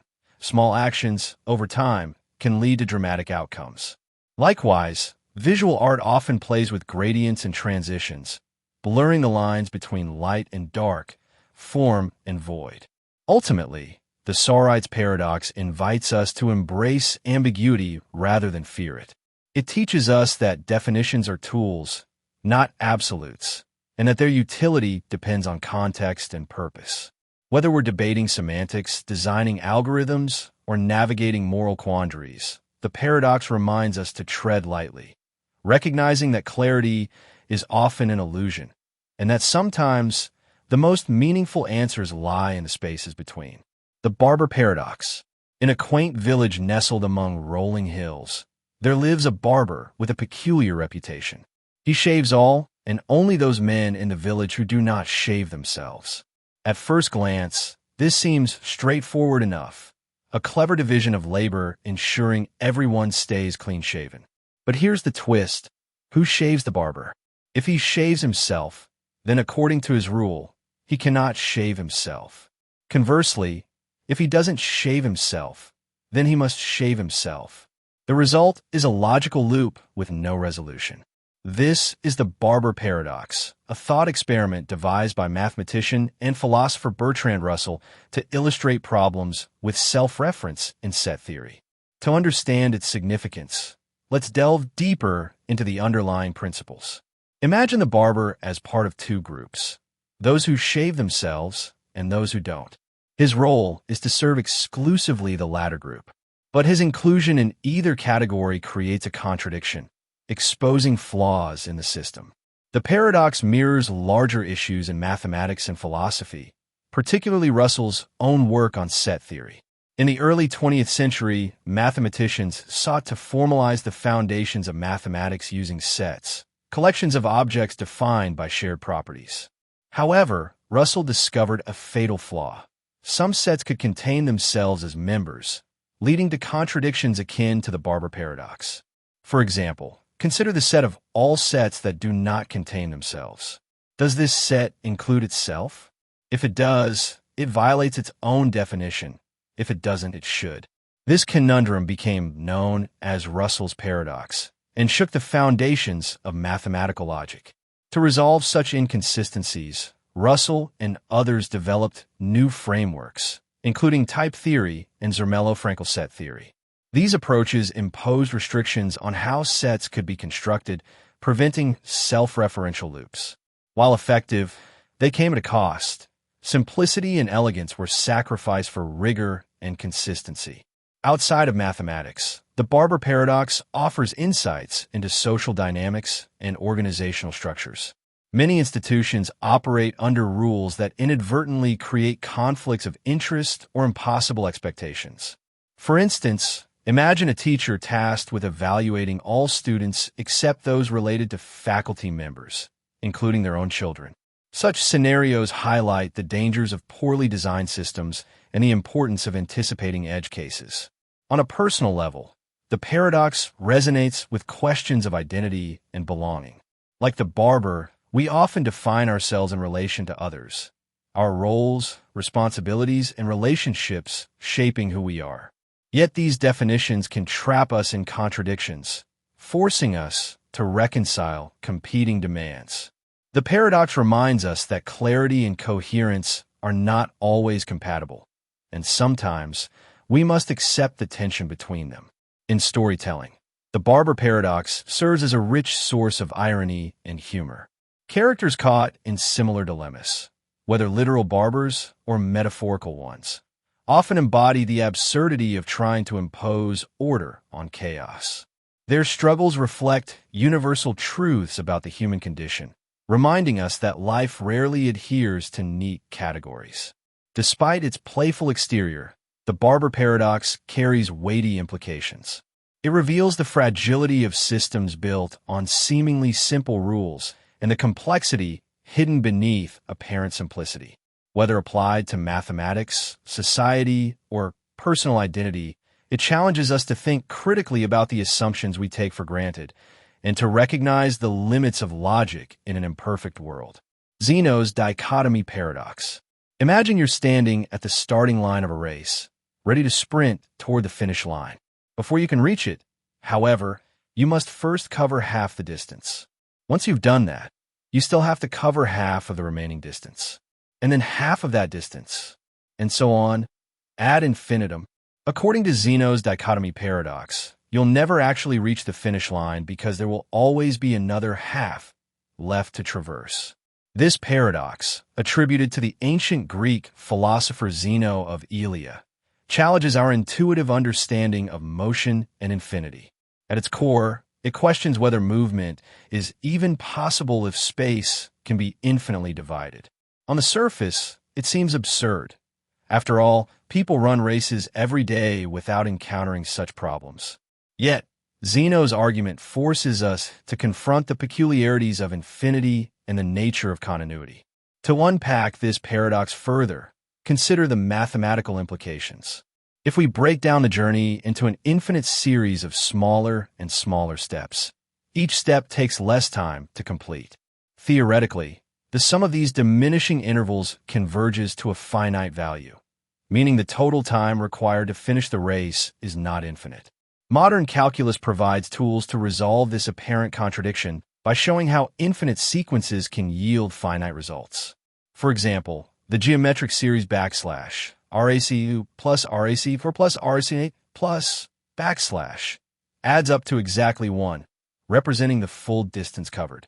While mathematics offers a technical resolution, the philosophical implications remain intriguing. Zeno's paradox highlights the tension between discrete and continuous models of reality. Is space fundamentally smooth and divisible, or is it composed of indivisible units? Ancient thinkers like Democritus proposed atomism, the idea that matter, and perhaps space itself, consists of tiny, indivisible particles. If true, this would eliminate the infinite divisibility assumed in Zeno's paradox, providing a physical basis for resolving it. The dichotomy paradox also resonates with broader existential themes. It mirrors the human experience of striving toward goals that often feel perpetually out of reach. Each milestone achieved reveals another horizon beyond it, creating a sense of endless pursuit. Whether chasing success, knowledge, or fulfillment, We frequently find ourselves caught in Zeno's infinite loop, forever approaching but never quite arriving. In literature and art, the paradox serves as a metaphor for the elusiveness of perfection and the complexities of progress. Characters who face insurmountable obstacles or endlessly deferred dreams embody the frustration of trying to cross an unbridgeable gap. Similarly, visual representations of fractals, patterns that repeat infinitely at smaller scales, capture the paradoxical beauty of infinite detail within finite boundaries. Beyond its abstract appeal, Zeno's Dichotomy Paradox has practical relevance in fields like physics and computer science. In physics, the concept of quantized spacetime suggests that distances may indeed have a smallest possible unit, known as the Planck length. This theoretical limit prevents infinite division, aligning with atomic theories of a universe. In computing, algorithms designed to approximate solutions often rely on iterative methods that mimic Zeno's process of having gaps, demonstrating how ancient philosophy continues to inspire modern innovation. Ultimately, Zeno's Dichotomy Paradox invites us to marvel at the mysteries of infinity and motion. It reminds us that while logic and mathematics provide powerful tools for understanding the world, they cannot fully capture the richness of lived experience. Like the runner forever approaching the finish line, we are constantly navigating the interplay between theory and practice, precision and approximation, ideal and real. The unexpected hanging paradox. A judge sentences a prisoner to be hanged at noon on one of the following 5 weekdays: Monday, Tuesday, Wednesday, Thursday, or Friday. The execution, he declares, will occur unexpectedly. It must come as a surprise to the prisoner. Upon hearing this, the prisoner smugly concludes that the hanging cannot possibly take place. Here's his reasoning. If Friday were the chosen day, the prisoner would know by Thursday evening that the hanging must occur the next day, since no other days remain. Thus, the hanging wouldn't be unexpected. Therefore, Friday is ruled out. By similar logic, Thursday becomes predictable once Wednesday passes, so it too is eliminated. Extending the chain of thought, the prisoner dismisses Wednesday, Tuesday, and finally Monday. Confident in his deduction, he spends the week relaxing, convinced he has escaped his fate. But then, on Wednesday at noon, the guard arrived to carry out the sentence. To the prisoner's astonishment, the hanging truly comes as a surprise. He hadn't anticipated it after all. This is the essence of the unexpected hanging paradox, a self-fulfilling prophecy that defies logical prediction. At first glance, the paradox appears to hinge on faulty reasoning. After all, if the prisoner expects the hanging not to happen, any day it occurs should qualify as unexpected. Yet, the deeper issue lies in the ambiguity of what constitutes surprise. Does unpredictability depend solely on the prisoner's expectations, or does it involve external factors beyond his control? Philosophers have debated various interpretations of the paradox. One approach emphasizes the role of epistemic uncertainty, the limits of human knowledge. Even if the prisoner believes he has accounted for all possibilities, his reasoning rests on assumptions about the judge's intentions and the reliability of his own logic. By introducing doubt into the system, the paradox underscores the fragility of certainty in complex scenarios. Another perspective frames the paradox as a critique of formal systems. Just as Gödel's incompleteness theorems demonstrate that no axiomatic system can prove all truths within its domain, the unexpected hanging paradox illustrates the limitations of deductive reasoning when applied to dynamic, real-world situations. The prisoner's attempt to reduce the problem to a series of logical steps ultimately backfires, revealing gaps in his model. Interestingly, the paradox extends beyond judicial dilemmas. It reflects common experiences of anticipation and surprise in everyday life. Think about waiting for exam results, job offers, or medical diagnoses. We often try to predict outcomes based on available information, only to be blindsided by events that defy our expectations. The unexpected hanging paradox captures this tension between foresight and unpredictability, reminding us that life rarely adheres to neat logical frameworks. In storytelling, the paradox serves as a device for suspense and irony. Plots centered around characters attempting to anticipate their fates frequently echo its themes of inevitability and surprise. Whether it's a detective racing against time to solve a mystery, or a protagonist grappling with an impending disaster, the paradox amplifies the drama by highlighting the unpredictability of the future. From a psychological standpoint, the paradox sheds light on cognitive biases and decision-making processes. Humans tend to overestimate their ability to predict outcomes, especially in uncertain environments. The prisoner's confidence in his reasoning reflects this bias, illustrating how misplaced certainty can lead to erroneous conclusions. Recognizing these tendencies can help us approach uncertainty with greater humility and adaptability. Ultimately, the unexpected hanging paradox challenges us to embrace the unknown. It reminds us that surprises are an inevitable part of life, regardless of how meticulously we plan or analyze. Rather than resisting unpredictability, we might learn to appreciate its capacity to disrupt routine and spark growth. After all, the most memorable moments often arise from the unexpected. The Bootstrap Paradox. Imagine a time traveler who journeys back to the 18th century and hands Ludwig van Beethoven a copy of his own symphonies, works that Beethoven has yet to compose. Inspired by these masterpieces, Beethoven studies them, learns from their structure, and proceeds to write them exactly as they appear in the future. The question arises, where did the symphonies originate? They were never truly created. Instead, they seem to exist in an endless loop of cause and effect, with no discernible beginning or end. This is the essence of the Bootstrap Paradox, a self-contained cycle of events where information, objects, or even people have no identifiable source. The term bootstrap refers to the idea of pulling oneself up by one's bootstraps, a phrase often used to describe impossible feats. In this paradox, the impossibility lies in the circular nature of causality. Unlike linear timelines, where effects follow causes, the Bootstrap Paradox creates a closed loop. The effect becomes its own cause. It challenges our understanding of creation, originality, and the flow of time itself. To explore this further, let's consider another example. Suppose you are given a watch by your older self during a fleeting encounter. Years later, you travel back in time and give the same watch to your younger self, thus completing the loop. The watch appears to have no origin. It simply exists within the cycle. Who made it? What was it first crafted?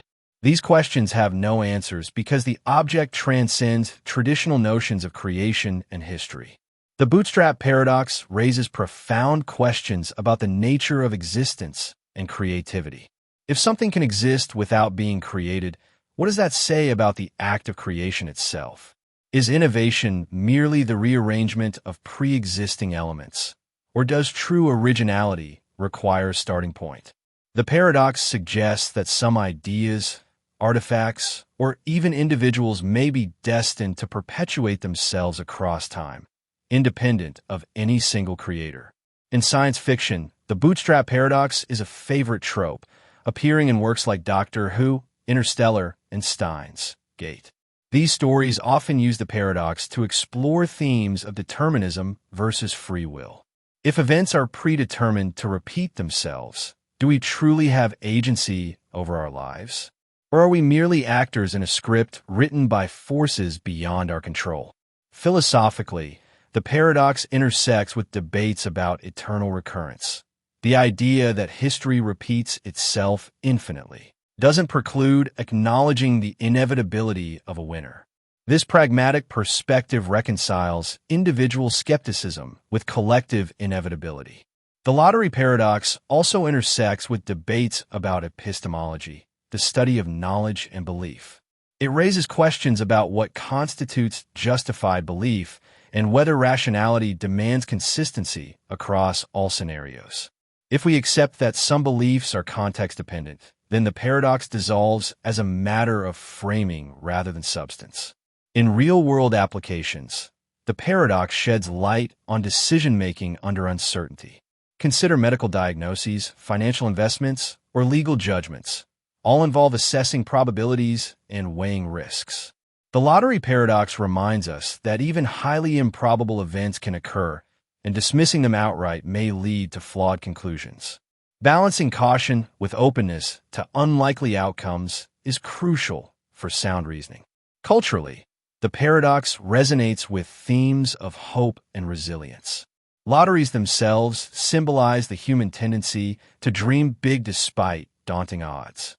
Stories of underdogs triumphing against all expectations, from rags to riches tales to sports upsets, mirror the paradoxical blend of doubt and possibility embedded in the lottery scenario. These narratives celebrate the power of perseverance and the unpredictability of fate. Philosophically, the lottery paradox invites reflection on the nature of luck and destiny. Does randomness govern our lives, or do patterns emerge from chaos? Are we mere spectators of chance, or do our choices shape outcomes?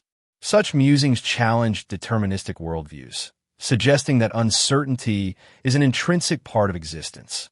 Ultimately, the lottery paradox teaches us to embrace ambiguity and nuance. It reminds us that rationality isn't always black and white. Sometimes, holding contradictory beliefs provisionally is necessary to navigate complexity. Whether applied to lotteries, life decisions, or existential musings, the paradox encourages us to find harmony between skepticism and faith, and to recognize that even the most improbable dreams deserve a chance. Newcomb's Paradox. You stand before two boxes. Box A, transparent and containing $1,000, and Box B, opaque, whose contents remain unknown. A superintelligent being, known for its flawless predictive abilities, has already decided what to place in Box B based on its prediction of your choice. If it predicted you would take only Box B, it filled it with $1 million. If it predicted you'd take both boxes, it left Box B empty. Now, you must decide. Take only Box B, trusting the predictor's accuracy, or take both boxes, securing at least $1,000 regardless of the prediction. What should you do? This is Newcomb's Paradox, a thought experiment that pits intuition against logic, challenging our understanding of free will, causality, and strategic reasoning. At first glance, the decision seems straightforward. Taking both boxes guarantees at least $1,000, whereas taking only Box B risks walking away empty-handed if the predictor erred. Yet proponents of one-boxing argue that the predictor's near-perfect track record makes trusting its judgment the superior strategy, yielding $1 million instead of $1,000. To explore the paradox further, let's consider the arguments on both sides. Two boxers emphasize dominance reasoning. Regardless of what's in Box B, taking both boxes maximizes your earnings. Since the predictor has already acted, the contents of Box B are fixed, making the additional $1,000 in Box A a guaranteed bonus. One boxer's counter that the predictor's reliability changes the calculus. By choosing only Box B, you align with the prediction, ensuring the higher payout. Ignoring the predictor's prowess, they argue, ignores critical information. The crux of the debate lies in the nature of causality. Two boxers adopt a causal decision theory perspective, focusing solely on actions within their control. They reason that their choice does not retroactively affect the predictor's decision, so maximizing immediate gains is optimal. One boxers, however, lean toward evidential decision theory, considering how their choice serves as evidence of the predictor's foresight. By acting consistently with the prediction, they increase the likelihood of receiving $1 million. Newcomb's paradox extends beyond abstract philosophy, influencing fields like economics, artificial intelligence, and ethics. In game theory, it mirrors dilemmas where cooperation yields greater rewards than selfishness, though short-term incentives tempt defection. In AI research, the paradox highlights challenges in designing systems capable of predicting and responding to human behavior. Ethically, it raises questions about trust, autonomy, and the value of alignment with external forces. In literature and film, the paradox inspires explorations of fate versus free will. Characters grappling with predetermined paths versus personal agency often echo the tension between one-boxing and two-boxing. From Greek tragedies to dystopian novels, these stories probe the boundaries of human control, questioning whether our choices truly matter or if destiny always prevails. Psychologically, the paradox reveals cognitive biases like loss aversion and overconfidence. Many people struggle to reconcile the abstract logic of the scenario with visceral emotions tied to risk and reward. The discomfort stems from conflicting intuitions. The desire for certainty clashes with the allure of potential windfalls. Understanding these dynamics helps illuminate broader patterns in human decision-making. Philosophically, Newcomb's paradox challenges notions of determinism and moral responsibility. If a superintelligence can predict our choices with precision, does free will exist? Or are we merely executing preordained scripts? Such questions blur the line between autonomy and inevitability, prompting deeper reflection on the nature of agency. Ultimately, Newcomb's paradox is less about finding the right answer and more about examining the frameworks through which we make decisions. It encourages us to weigh evidence against instinct, short-term gains against long-term benefits, and independence against interdependence. Whether viewed as a puzzle or a parable, the paradox reminds us that choices are rarely as simple as they seem, and that wisdom lies in embracing complexity. The friendship paradox. Have you ever felt like everyone around you is more popular, more connected, or just plain cooler than you are? It turns out there's a mathematical reason for this feeling, and it has nothing to do with your social skills. This phenomenon is known as the friendship paradox, a counterintuitive truth about networks and relationships. On average, your friends have more friends than you do. To understand why this happens, let's break it down. Imagine a small social network of 5 people. Alice has 3 friends, Bob has 2, Carol has 4, Dave has 1, and Eve has 2. If we calculate the average number of friends each person has, it comes out to 2.4. But if we look at the friends of these individuals, their friends, we find that some names appear more frequently than others. For instance, Carol, who has 4 connections, contributes disproportionately to the overall count because she shows up in many friendship lists. As a result, the average number of friends among all friends, weighted by how often they appear, exceeds the simple average of individual friendships. The friendship paradox arises because highly connected individuals skew the distribution. In any network, a few people tend to have an outsized number of connections, while most have fewer. Since you're more likely to befriend someone who is well-connected, your perception of the social landscape becomes distorted. You see a world filled with gregarious, sociable people, even though statistically, most individuals have fewer connections than their friends. This paradox isn't limited to personal relationships. It applies to virtually any type of network, from online platforms to professional collaborations. On social media, for example, you might notice that your followers seem to follow more accounts than you do, or that their posts receive more likes and comments. Similarly, in academic circles, researchers whose work is widely cited often collaborate with others who also publish prolifically, creating the illusion that everyone in the field is exceptionally productive. Beyond its mathematical elegance, the friendship paradox holds practical implications. Public health officials use it to identify key influencers during disease outbreaks. By targeting individuals with large networks, those whose friends are likely to include many others, they can maximize the reach of interventions like vaccinations or awareness campaigns. In marketing, companies leverage the paradox to promote products through highly connected consumers, knowing that their endorsements will ripple outward effectively. On a psychological level, the paradox explains why so many people feel inadequate when comparing themselves to others. Social media exacerbates this effect by showcasing curated highlights of people's lives, reinforcing perceptions of inequality. The friendship paradox reminds us that these comparisons are inherently biased. We naturally gravitate toward those who stand out, whether due to popularity, success, or charisma. In literature and art, the paradox serves as a metaphor for the human tendency to idealize others. Characters who idolize mentors, heroes, or peers often discover that these figures are not as extraordinary as they seemed. Such narratives explore themes of self-doubt, aspiration, and a quest for authenticity, encouraging readers to embrace their unique qualities rather than measure themselves against unrealistic standards. Philosophically, the friendship paradox invites reflection on the nature of connection and community. Does the quality of relationships matter more than quantity? Are we defined by our direct interactions or by the broader web of associations we inhabit?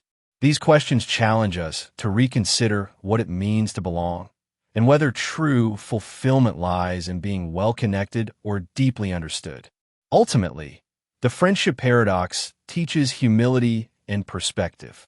It reminds us that our experiences are shaped by statistical quirks as much as personal choices. Rather than envying those who seem to have it all, we can focus on nurturing meaningful bonds and appreciating the richness of our own networks.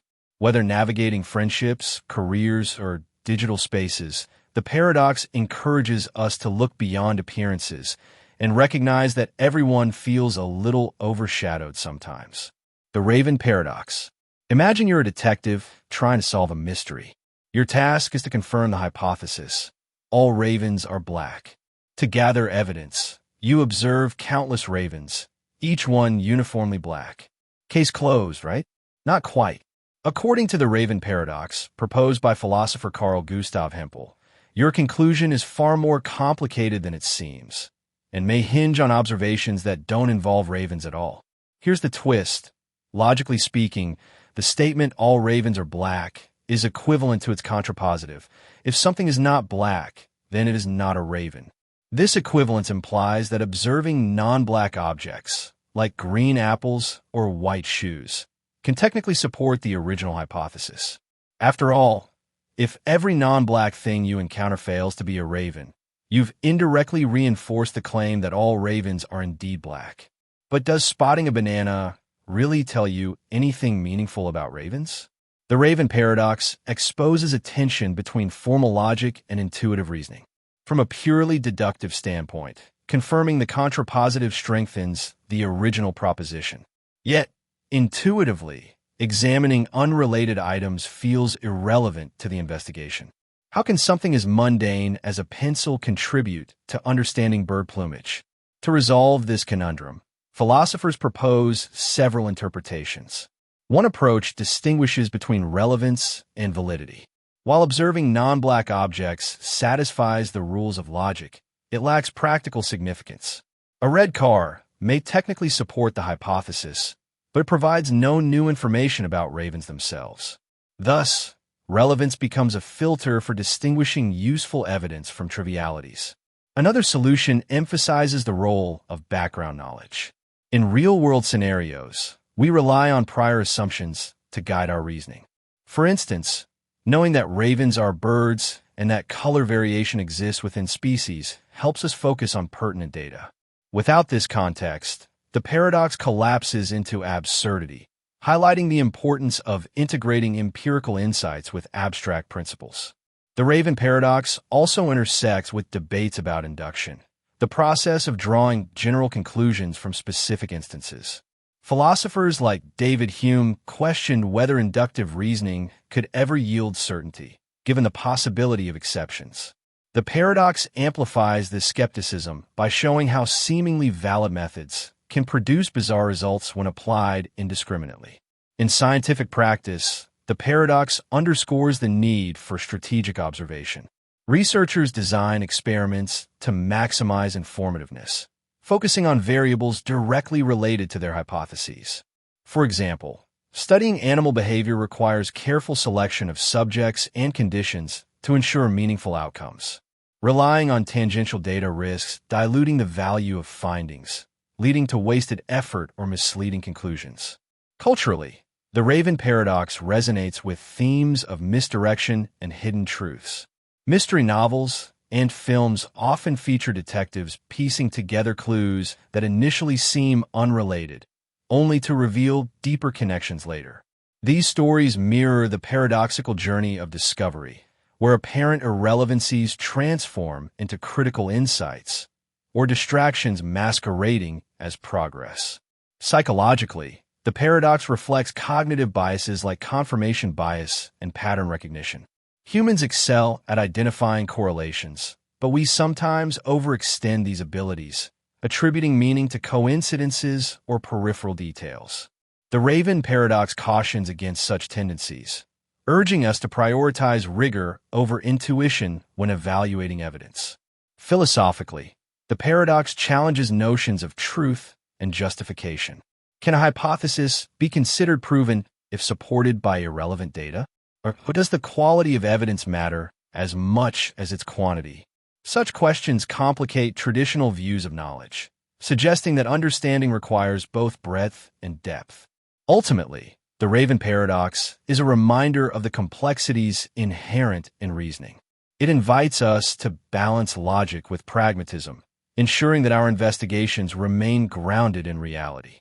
Whether solving mysteries, conducting research, or making everyday decisions, the paradox encourages us to scrutinize our assumptions and distinguish between what counts as proof and what merely distracts us from it. Hilbert's Hotel Paradox. Imagine a hotel with an infinite number of rooms, all occupied. A new guest arrives and asks for a room. Instead of turning them away, the manager cheerfully announces, "No problem." He simply asks each current guest to move to the next room. Guest in room 1 moves to room 2, guest in room 2 moves to room 3, and so on. In this way, room 1 becomes available for the newcomer.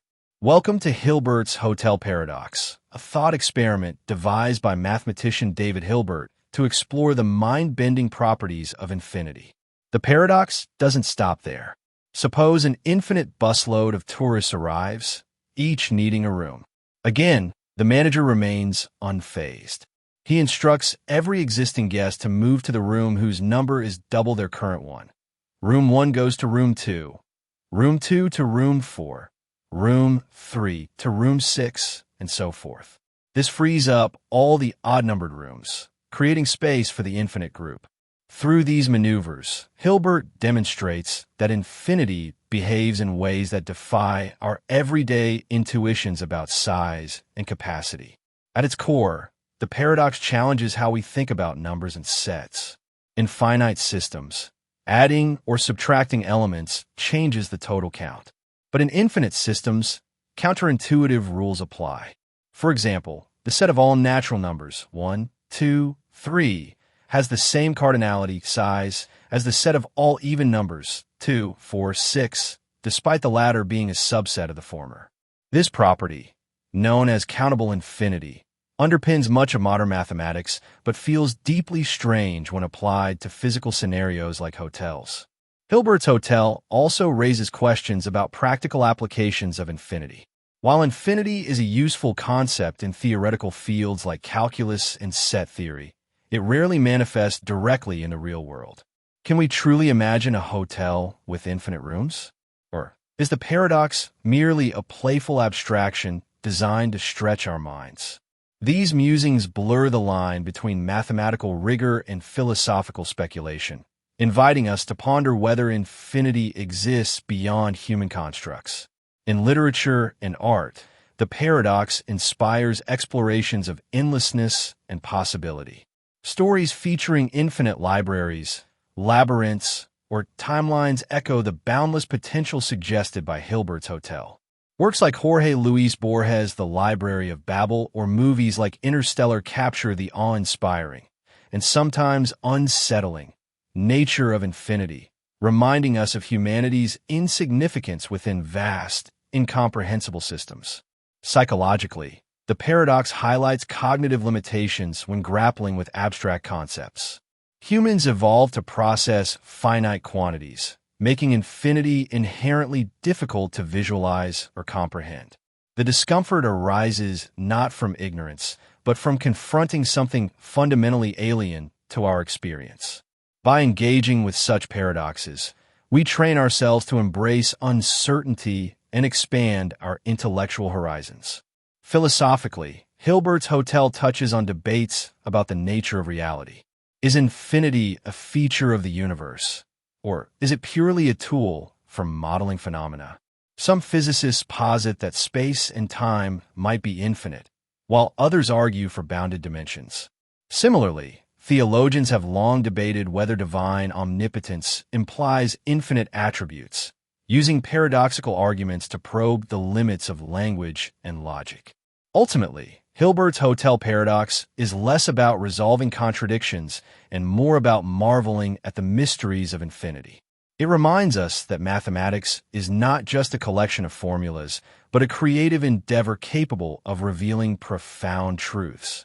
Whether contemplating the cosmos, crafting narratives, or solving equations, the paradox invites us to dream big and recognize that some wonders lie forever beyond full comprehension. The Pinocchio Paradox. What happens if Pinocchio, the wooden boy whose nose grows whenever he lies, declares, "My nose will grow now"? If his statement is true, then his nose should grow, but that would mean he told the truth, which contradicts the premise that his nose only grows when he lies. Conversely, if a statement is false, his nose should grow, thereby making the statement true. Either way, Pinocchio finds himself trapped in a logical loop, unable to escape the tangled web of his own words. This is the essence of the Pinocchio Paradox, a playful yet profound exploration of self-reference and contradiction. Like other classic paradoxes, it exposes flaws in binary frameworks, challenging assumptions about truth, falsehood, and causality. At first glance, the scenario seems absurd, a mere children's tale taken to illogical extremes. Yet, beneath its whimsical surface lies a serious inquiry into the foundations of logic and language. To unpack the paradox, let's examine the mechanics of Pinocchio's curse. His nose grows as a direct consequence of lying, defined here as uttering statements that are knowingly false. When Pinocchio says, "My nose will grow now," he creates a feedback loop. The truth value of his statement depends on the outcome, which in turn hinges on the truth value. This circular dependency renders the situation irresolvable within standard logical systems. One possible resolution involves rejecting the premise that Pinocchio's statement must be either wholly true or wholly false. Fuzzy logic, which allows for degrees of truth, offers a partial solution. Perhaps Pinocchio's declaration is simultaneously partially true and partially false, reflecting the ambiguity inherent in self-referential claims. However, this approach sidesteps rather than solves the paradox, leaving open questions about how to interpret intermediate states. Another perspective frames the paradox as a critique of rigid definitions. The rule governing Pinocchio's nose assumes clear distinctions between truth and falsehood, yet many statements resist such classification. Consider sentences like, "This sentence is false," or "I am lying right now." These examples demonstrate that language can generate contradictions through self-reference, highlighting the fragility of linguistic structures. The Pinocchio Paradox also resonates with broader existential themes. It mirrors the human struggle to reconcile intentions with consequences, actions with outcomes. Just as Pinocchio's words shape his reality, our choices often produce unintended effects, forcing us to navigate complex moral landscapes. The paradox serves as a metaphor for accountability, reminding us that honesty and integrity require careful consideration of both speech and impact. In popular culture, the paradox appears in various forms, from science fiction to satire. Characters who face ironic punishments for their hubris or deceit frequently embody the tension between control and chaos. Movies like Liar Liar or TV episodes where protagonists confront magical curses echo the paradox's central theme: the power of words to shape and sometimes betray our lives. Philosophically, the paradox challenges notions of agency and determinism. Does Pinocchio retain free will over his statements, or is he enslaved by the rules governing his body? If the latter, does this imply that freedom is an illusion constrained by pre-existing frameworks? Such questions invite deeper reflection on the nature of choice and responsibility, transcending the whimsical premise of a talking puppet. Practically speaking, the Pinocchio Paradox offers insights into communication and ethics. Words carry weight. They influence perceptions, relationships, and realities. Recognizing the potential for self-contradiction encourages us to speak thoughtfully, balancing clarity with sincerity. Whether addressing personal dilemmas or societal issues, the paradox reminds us that language is both a tool and a trap, requiring vigilance and wisdom to wield effectively. Ultimately, the Pinocchio Paradox is a testament to the enduring allure of paradoxes themselves.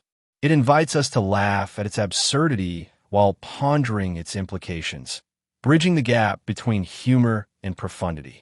Whether viewed as a cautionary tale or a cerebral exercise, the paradox challenges us to think critically and perhaps tread lightly when navigating the slippery terrain of truth and falsehood. The St. Petersburg Paradox. Imagine a casino game with a simple premise. You flip a fair coin repeatedly until it lands on tails. If tails appears on the first flip, you win $2. If it appears on the second flip, you win $4. On the third, $8, and so on, doubling your winnings with each additional head. The question is, how much would you be willing to pay to play this game? At first glance, the potential payouts seem enticing. After all, there's no upper limit to how much you could win. Yet, most people wouldn't bet more than a modest amount, even though the expected value of the game suggests they should wager far more. This discrepancy between theoretical calculation and real-world behavior is the heart of the St. Petersburg Paradox. To understand the paradox, let's delve into the math. The expected value, EV, of the game is calculated by summing the probabilities of each outcome multiplied by their respective payouts. For the first flip, tails, the probability is 1/2, and the payout is $2, contributing $1 to the EV. For the second flip, the probability drops to 1/4, but the payout doubles to $4, again adding $1 to the EV. This pattern continues indefinitely. Each subsequent term contributes another dollar, making the total EV infinite. Mathematically, the game promises an unbounded return, suggesting that any finite entry fee, even millions of dollars, would be justified. Yet, in practice, few people are willing to pay exorbitant sums to play. Why does intuition clash so dramatically with the mathematics? One explanation lies in the concept of diminishing marginal utility, the idea that each additional dollar provides less satisfaction than the one before. While winning $2 might feel significant, doubling to $4 or $8 adds progressively less value, especially for someone with substantial wealth. Conversely, losing a large entry fee could impose severe financial strain, outweighing the abstract allure of astronomical gains. Another factor is risk aversion. Humans tend to prioritize avoiding losses over pursuing uncertain rewards, a tendency rooted in evolutionary psychology. Even if the odds favor eventual success, the possibility of repeated failures and the accompanying emotional toll deters many from taking the gamble. This behavioral bias helps explain why people prefer smaller, predictable payouts over high-risk, high-reward scenarios. The St. Petersburg Paradox also intersects with debates about rationality and decision-making. Traditional economic models assume individuals act as rational agents, maximizing expected utility based on objective probabilities. However, the paradox reveals limitations in this framework, highlighting the need for alternative approaches that incorporate psychological factors like loss aversion and subjective evaluation. Behavioral economics has emerged partly in response to such anomalies, offering richer insights into human behavior. In literature and art, the paradox serves as a metaphor for ambition and hubris. Characters who chase limitless dreams often find themselves ensnared by greed or impracticality, mirroring the tension between infinite potential and finite resources. Stories of gamblers, explorers, or inventors frequently explore these themes, balancing optimism with caution and reminding us that not all risks are worth taking. Philosophically, the paradox raises questions about infinity and human desire. Can we truly grasp the implications of boundless possibilities, or do our minds naturally impose limits to make sense of the world? Does the pursuit of infinite wealth, or knowledge, or power lead to fulfillment, or does it expose the emptiness of insatiable longing? Such musings challenge us to reflect on what we value most, and whether those values align with our actions. From a practical standpoint, the St. Petersburg Paradox informs discussions about investment strategies, insurance policies, and public policy. Financial analysts use similar reasoning to assess risks and rewards, ensuring that decisions account for both statistical likelihoods and human preferences. Governments apply analogous principles when designing social programs, weighing costs against benefits to optimize societal well-being. Ultimately, the St. Petersburg Paradox teaches humility and perspective. It reminds us that numbers alone cannot dictate choices, that context, emotion, and individual circumstances play vital roles in shaping decisions. Whether navigating games of chance, career paths, or life goals, the paradox encourages us to balance aspiration with prudence, recognizing that sometimes the wisest move is knowing when to walk away. The Penrose Triangle, impossible object. Picture an object that defies geometry, a three-dimensional triangle where each corner connects seamlessly to the next, yet the structure loops back on itself in ways that violate physical laws. This is the Penrose Triangle, an optical illusion and impossible object that challenges our perception of space, form, and reality. First introduced by mathematician Roger Penrose and his father Lionel Penrose in the 1950s, the triangle captivates viewers with its elegant impossibility, forcing us to confront the boundaries of visual cognition. At first glance, the Penrose Triangle appears plausible, a deceptively simple arrangement of beams forming a closed loop. Upon closer inspection, however, contradictions emerge.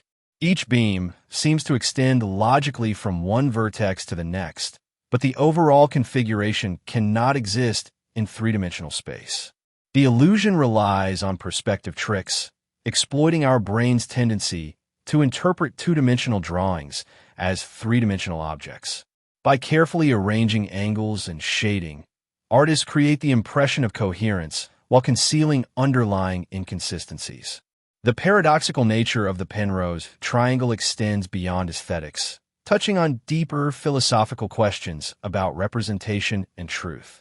How do we distinguish between appearance and reality? What assumptions underlie our interpretations of the world? These issues resonate with epistemology, the study of knowledge, highlighting the gap between sensory input and conceptual understanding. The triangle reminds us that perception is not passive observation, but active construction, shaped by expectations, biases, and cognitive shortcuts. In art and design, the Penrose Triangle inspires explorations of surrealism and abstraction. Artists like M.C. Escher famously incorporated impossible objects into their work, blending mathematical precision with imaginative flair. Escher's lithograph Waterfall, featuring a perpetual motion machine built around a Penrose-like structure, exemplifies the interplay between logic and creativity. Such pieces invite viewers to suspend disbelief, challenging conventional notions of order and chaos.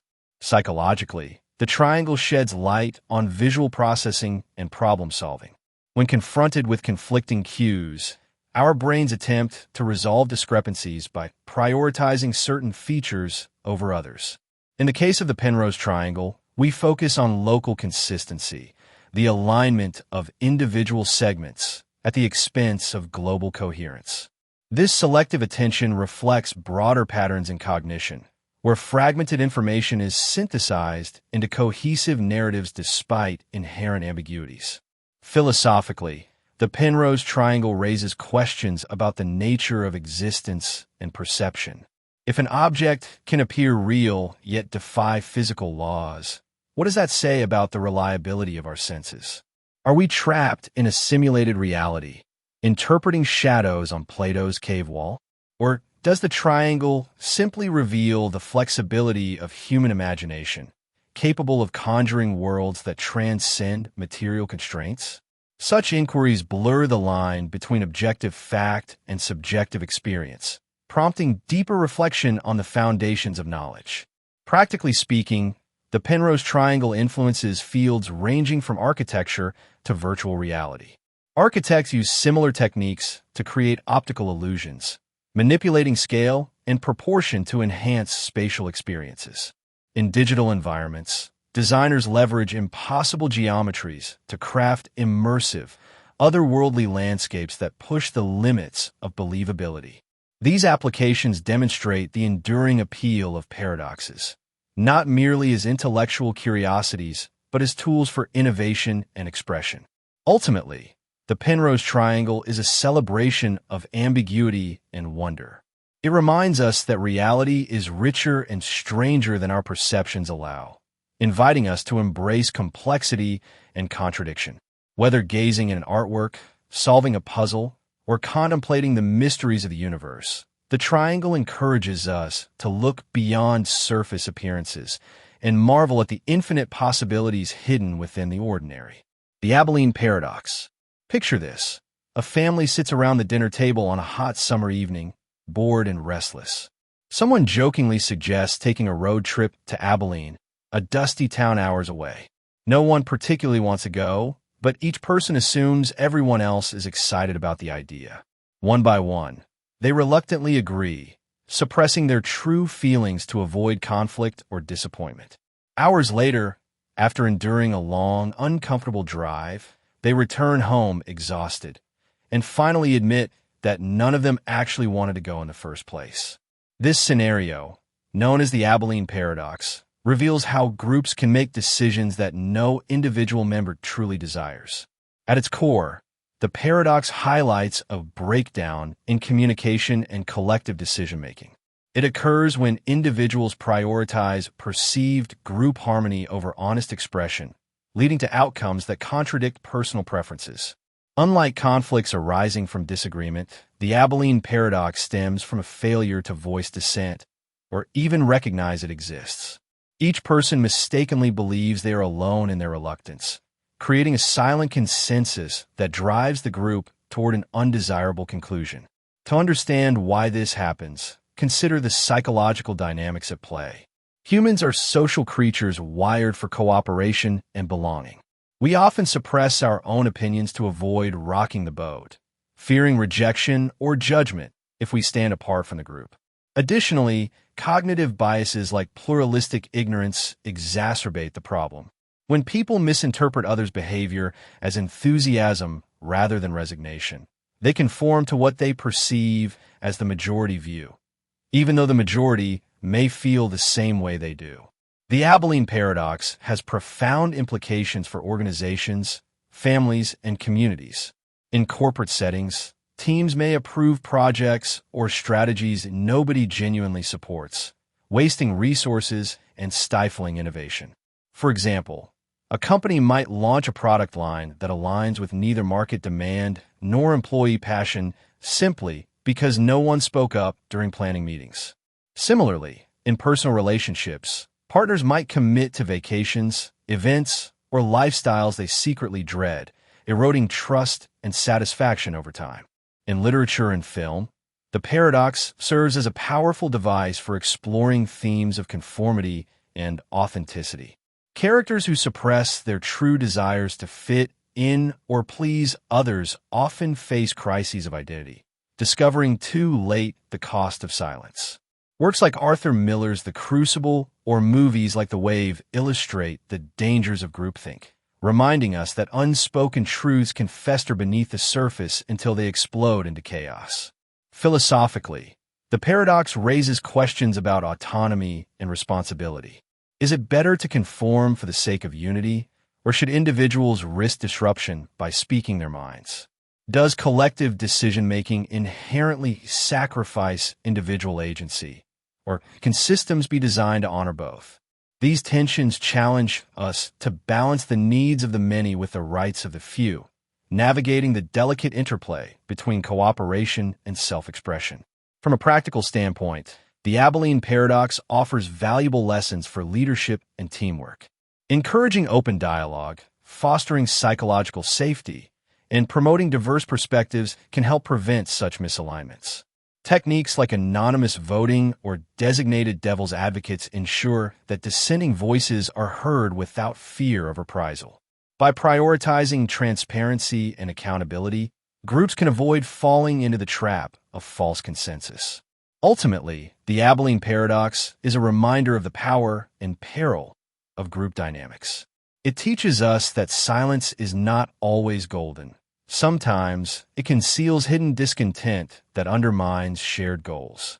Whether managing teams, nurturing relationships, or participating in community initiatives, the paradox urges us to speak up, listen deeply, and seek alignment that reflects genuine desires rather than assumed agreement.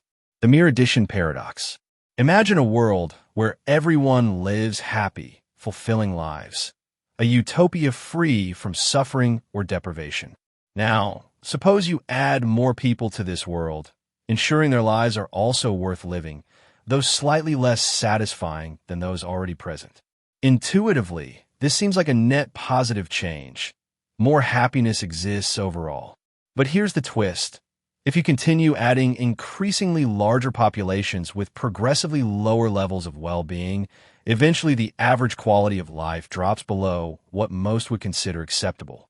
This unsettling scenario is the essence of the Mere Addition Paradox, a thought experiment proposed by philosopher Dara Parfit to explore the ethics of population growth and utilitarianism.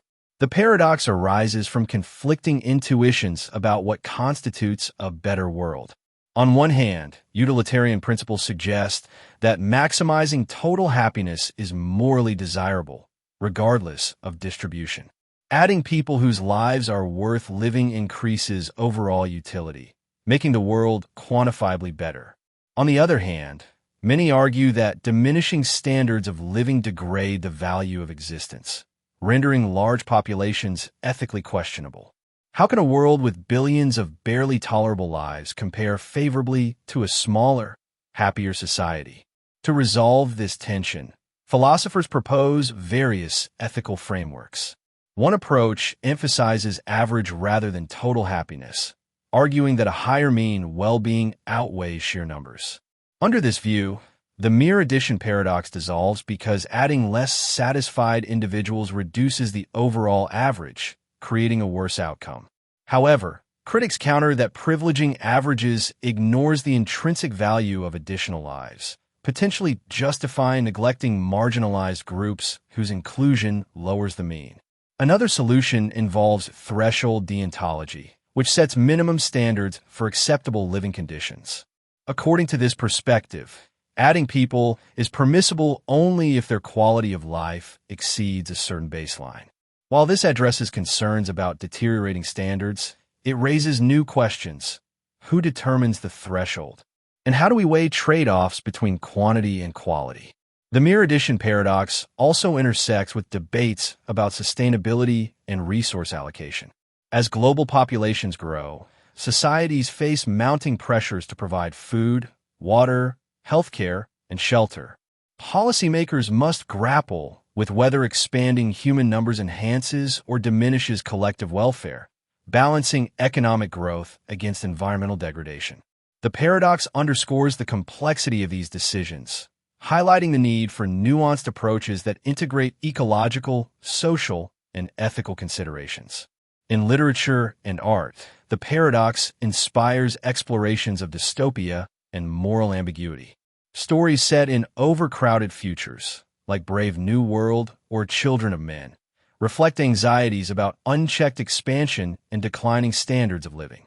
These narratives probe the consequences of prioritizing quantity over quality, challenging readers to envision alternative paths forward. Psychologically, the paradox reveals cognitive dissonance when weighing competing values. Humans struggle to reconcile abstract ideals with concrete realities, oscillating between compassion for individuals and concern for broader trends. This internal conflict complicates efforts to address issues like poverty, migration, and climate change, requiring careful navigation of competing priorities. Philosophically, the paradox challenges notions of progress and morality. The ontological paradox intersects with debates about determinism and free will. If events are predetermined to repeat themselves, do we truly have agency over our lives? Or are we merely actors in a script written by forces beyond our control? Such questions blur the boundaries between metaphysics and epistemology, challenging believers and skeptics alike to reconsider what it means to wield ultimate authority. Beyond religious contexts, the paradox resonates with broader discussions about power, governance, and morality. Leaders, institutions, and ideologies often claim supremacy, promising solutions to humanity's greatest challenges. But history shows that even the most powerful entities face constraints, whether imposed by nature, ethics, or human resistance. The paradox serves as a reminder that unchecked power inevitably leads to contradictions and unintended consequences. In literature and art, the ontological paradox inspires explorations of hubris and humility. Characters who strive for godlike control frequently encounter their own limitations, learning painful lessons about the fragility of power. From Mary Shelley's Frankenstein to Alan Moore's Watchmen, these narratives highlight the dangers of overreach and the importance of recognizing boundaries. Philosophically, the paradox also touches on existential themes. Human beings often yearn for mastery over uncertainty, seeking to conquer death, suffering, and ignorance. Yet, the pursuit of omnipotence, whether literal or metaphorical, reveals the futility of such ambitions. True fulfillment, the paradox suggests, may come not from dominating the world, but from accepting its complexities and imperfections. Ultimately, the ontological paradox is less about solving contradictions and more about embracing mystery. It reminds us that some aspects of existence resist explanation, defying our attempts to impose order. Whether viewed as a cautionary tale about meddling with time or a celebration of infinity's beauty, the paradox challenges us to expand our imaginations and perhaps accept that not all questions have answers. The Banach-Tarski Paradox. Imagine you have a solid sphere, like a perfectly smooth orange. Now, picture taking a knife and slicing it into pieces. Not just ordinary slices, but strange, abstract shapes that defy conventional geometry. Next, rearrange those pieces without stretching or altering them in any way. And suddenly, you've created two identical spheres, each the exact size and volume of the original. This is the essence of the Banach-Tarski Paradox, a mind-bending mathematical concept that challenges our understanding of space, matter, and infinity. At first glance, the idea seems absurd. How can you double the volume of something without adding material? Doesn't this violate the laws of conservation of mass and energy? To unravel this mystery, we must delve into the realm of mathematics, specifically set theory and infinite divisibility. The paradox hinges on the notion that certain objects can be divided into non-measurable sets, collections of points so bizarre that they lack traditional properties like area or volume. When these sets are manipulated using advanced techniques from group theory, they produce results that defy physical intuition. The Banach-Tarski paradox arises because of the peculiarities of infinity. In standard arithmetic, doubling a finite quantity requires additional resources. However, when dealing with infinite sets, counterintuitive rules apply. For instance, the set of all whole numbers 1, 2, 3 has the same cardinality size as the set of even numbers 2, 4, 6, despite being a subset of the former. Similarly, the Banach-Tarski paradox exploits the fact that infinite decompositions allow for transformations that seem impossible in the finite world. Philosophically, the paradox raises profound questions about the nature of reality. Does the universe operate according to principles akin to Banach-Tarski, where matter and space behave in ways beyond human comprehension? Or is this purely a theoretical construct, useful only within the confines of abstract mathematics? Some physicists argue that quantum mechanics already hints at similar phenomena, such as particles existing in multiple states simultaneously until observed. Others dismiss the paradox as irrelevant to the real world, pointing out that no actual object can be divided into non-measurable parts due to atomic limits. In literature and art, the Banach-Tarski Paradox inspires explorations of infinity and transformation. Stories featuring magical artifacts that endlessly multiply or landscapes that expand infinitely echo the paradox's central theme, the malleability of form and substance. Films like Inception or novels like Jorge Luis Borges, the Aleph capture the surreal quality of infinite recursion, reminding us of humanity's fascination with boundless possibilities. Psychologically, the paradox highlights the cognitive dissonance we experience when confronted with concepts that contradict everyday experience. Humans intuitively grasp finite quantities and spatial relationships, making infinity inherently difficult to visualize. The discomfort stems not from ignorance, but from encountering something fundamentally alien to our perception. By engaging with such paradoxes, we train ourselves to embrace uncertainty and expand our intellectual horizons.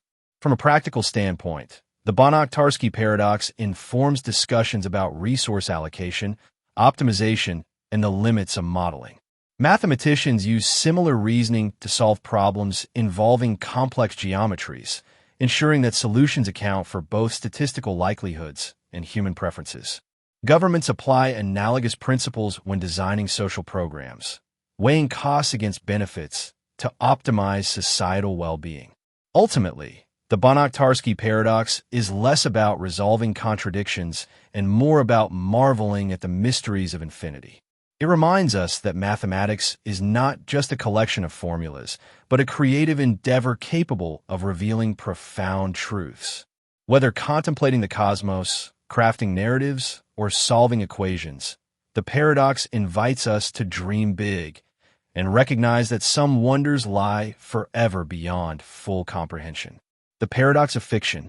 Why do we cry over the death of fictional characters?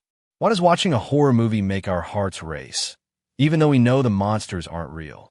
These questions lie at the heart of the paradox of fiction, a philosophical conundrum that probes the intersection of emotion, imagination, and reality. On the surface, it seems contradictory. How can we feel genuine emotions toward things we consciously understand don't exist? To unpack this paradox, let's examine the mechanisms behind emotional engagement. When we read a novel, watch a film, or listen to a song, we immerse ourselves in the narrative, suspending disbelief to connect with the story. Our brains simulate the experiences of the characters, triggering empathetic responses as if they were real. For example, when Anna Karenina throws herself under a train, readers mourn her loss, not because she existed, but because Tolstoy crafted her plight so vividly that it resonates deeply. Yet, this immersion creates a logical tension. If we know the events are fabricated, why do they evoke such strong reactions? One explanation lies in the dual processing nature of the human mind. While our rational faculties recognize fiction as unreal, our emotional systems respond instinctively, bypassing critical analysis. This separation allows us to experience joy, fear, or sorrow without requiring literal belief in the scenario. The paradox of fiction also intersects with debates about art and aesthetics. Philosophers like David Hume argued that great works of fiction possess an intrinsic power to move us, transcending their artificial origins. Others suggest that our emotional investment stems from projecting personal meaning onto the narrative, finding reflections of our own struggles and aspirations. Regardless of interpretation, the paradox underscores the transformative potential of storytelling. In popular culture, the paradox manifests in countless forms. From tear-jerking dramas to adrenaline-pumping thrillers, creators deliberately craft scenarios designed to elicit visceral reactions. Video games take this a step further, allowing players to interact directly with fictional worlds, deepening emotional stakes through agency. These mediums demonstrate how imagination bridges the gap between reality and illusion, blurring the line between spectator and participant. Psychologically, the paradox sheds light on empathy and catharsis. Engaging with fictional narratives provides a safe space to explore complex emotions, process trauma, and develop resilience. Studies show that exposure to diverse stories fosters compassion and broadens perspectives, highlighting the social utility of art. At the same time, excessive consumption of distressing content can amplify anxiety or desensitize individuals to real-world suffering, a reminder of the delicate balance between escapism and engagement. Philosophically, the paradox raises questions about authenticity and value. Are emotions tied to fiction less meaningful than those rooted in reality? Or do they reveal universal truths about the human condition, transcending temporal and cultural boundaries? Such musings challenge traditional hierarchies of knowledge, suggesting that subjective experience holds equal weight alongside objective fact. From a practical standpoint, the paradox of fiction informs strategies for education, therapy, and entertainment. Educators use storytelling to teach moral lessons and historical context, leveraging emotional resonance to enhance retention. Therapists employ bibliotherapy and cinematherapy to help clients confront unresolved issues, harnessing the healing power of narrative. Meanwhile, filmmakers and authors continue to push creative boundaries, exploring new ways to captivate audiences and provoke thought. Ultimately, the paradox of fiction teaches us that truth isn't confined to the tangible. It reminds us that stories shape our identities, influence our values, and connect us across generations. Whether reading a classic novel, streaming a blockbuster movie, or sharing family legends, the paradox encourages us to cherish the intangible bonds forged through imagination and celebrate the enduring magic of make-believe. The paradox of hedonism. Imagine dedicating your life to pursuing happiness, reading self-help books, attending workshops, and meticulously planning every moment to maximize joy. Yet, despite your best efforts, you find yourself increasingly dissatisfied, stressed, and unfulfilled. This ironic outcome is at the heart of the paradox of hedonism, which posits that directly striving for happiness often leads to its opposite. True happiness, it seems, emerges indirectly when we focus on meaningful activities rather than chasing pleasure itself. To understand this paradox, let's examine the mechanics of human motivation. When we fixate on achieving happiness, we tend to evaluate every action through the lens of personal gain. Will this make me happy? This constant self-monitoring creates pressure, turning what should be enjoyable into a source of stress. For instance, someone who obsessively tracks their progress toward happiness may lose sight of the simple joys in everyday life, like savoring a meal or spending time with loved ones. The philosopher John Stuart Mill articulated this paradox elegantly. Ask yourself whether you are happy, and you cease to be so. His insight highlights how introspection can disrupt spontaneous enjoyment. Happiness is often a byproduct of engaging deeply with worthwhile pursuits, whether building relationships, mastering skills, or contributing to society.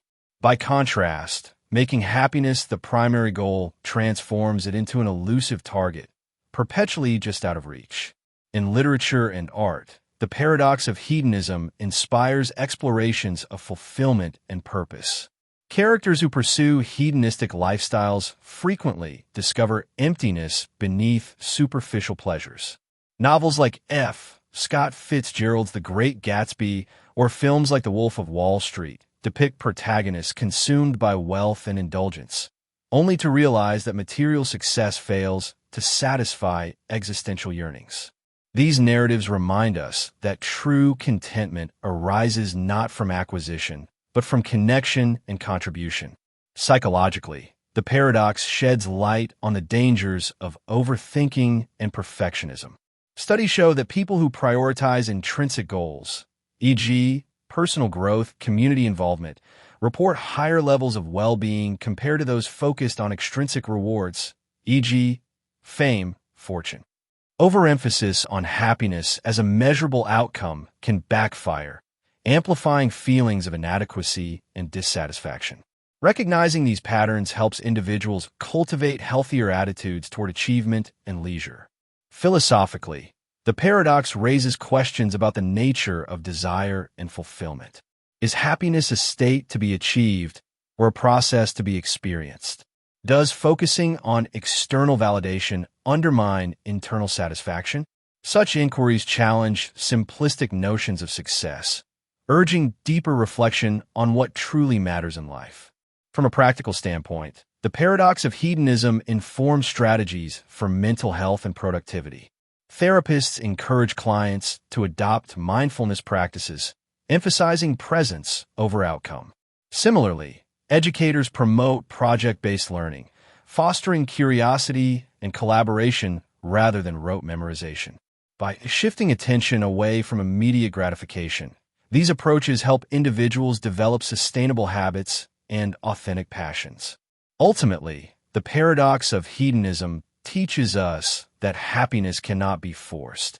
It must unfold naturally.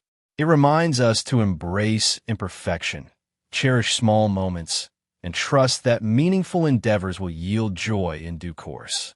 Whether navigating career choices, personal relationships, or daily routines, the paradox encourages us to prioritize purpose over pleasure, knowing that fulfillment follows paths less traveled. The paradox of the court, Protagoras Paradox. Picture a young law student named Euaphilus, eager to learn the art of rhetoric under the tutelage of the renowned philosopher Protagoras.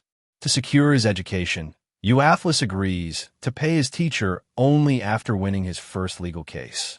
Confident in his abilities, he enrolls in the program, but upon graduation, he delays taking cases to avoid fulfilling the payment agreement.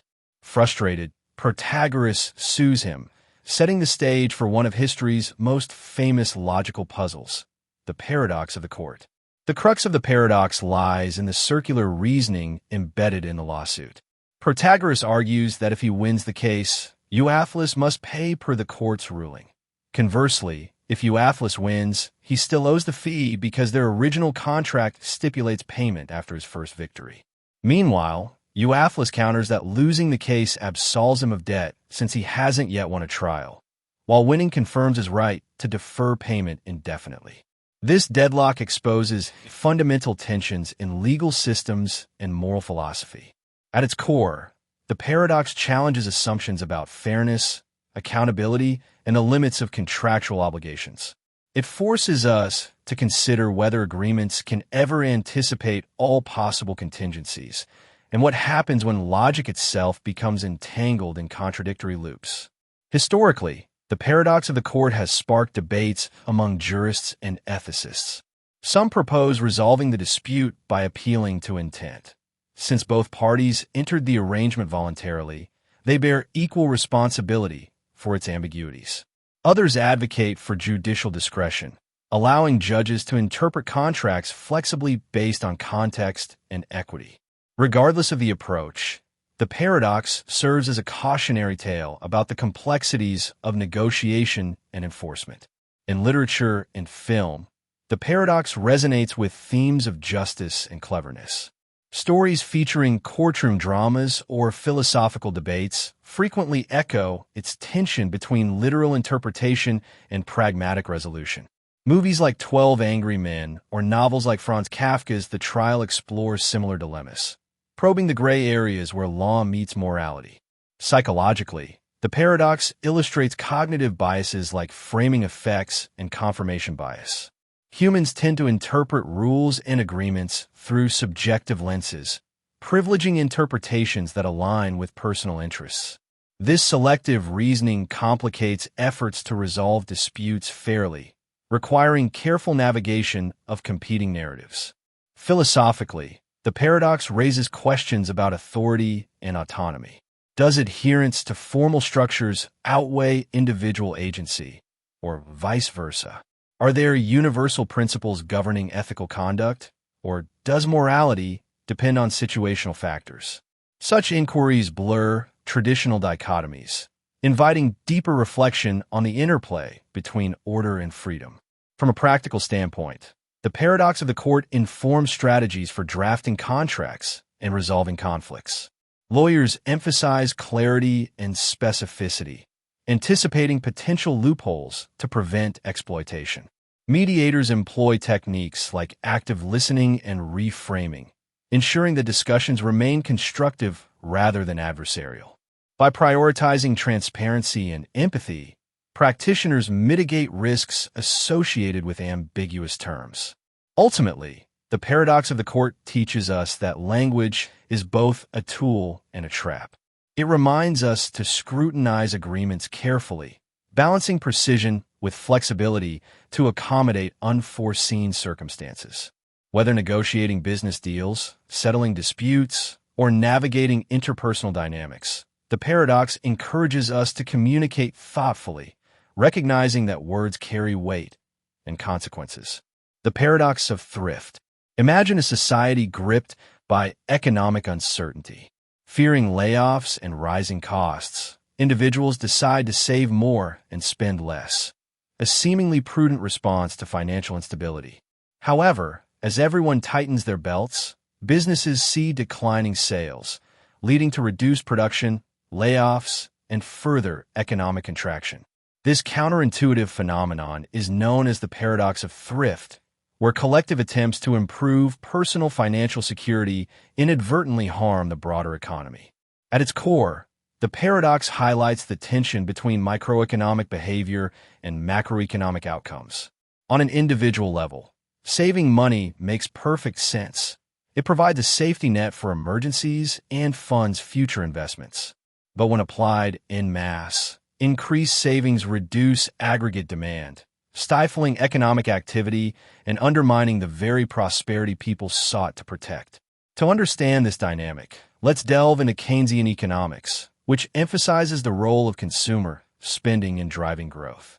When households cut back on expenditures, businesses experience lower revenues, forcing them to scale back operations or lay off workers.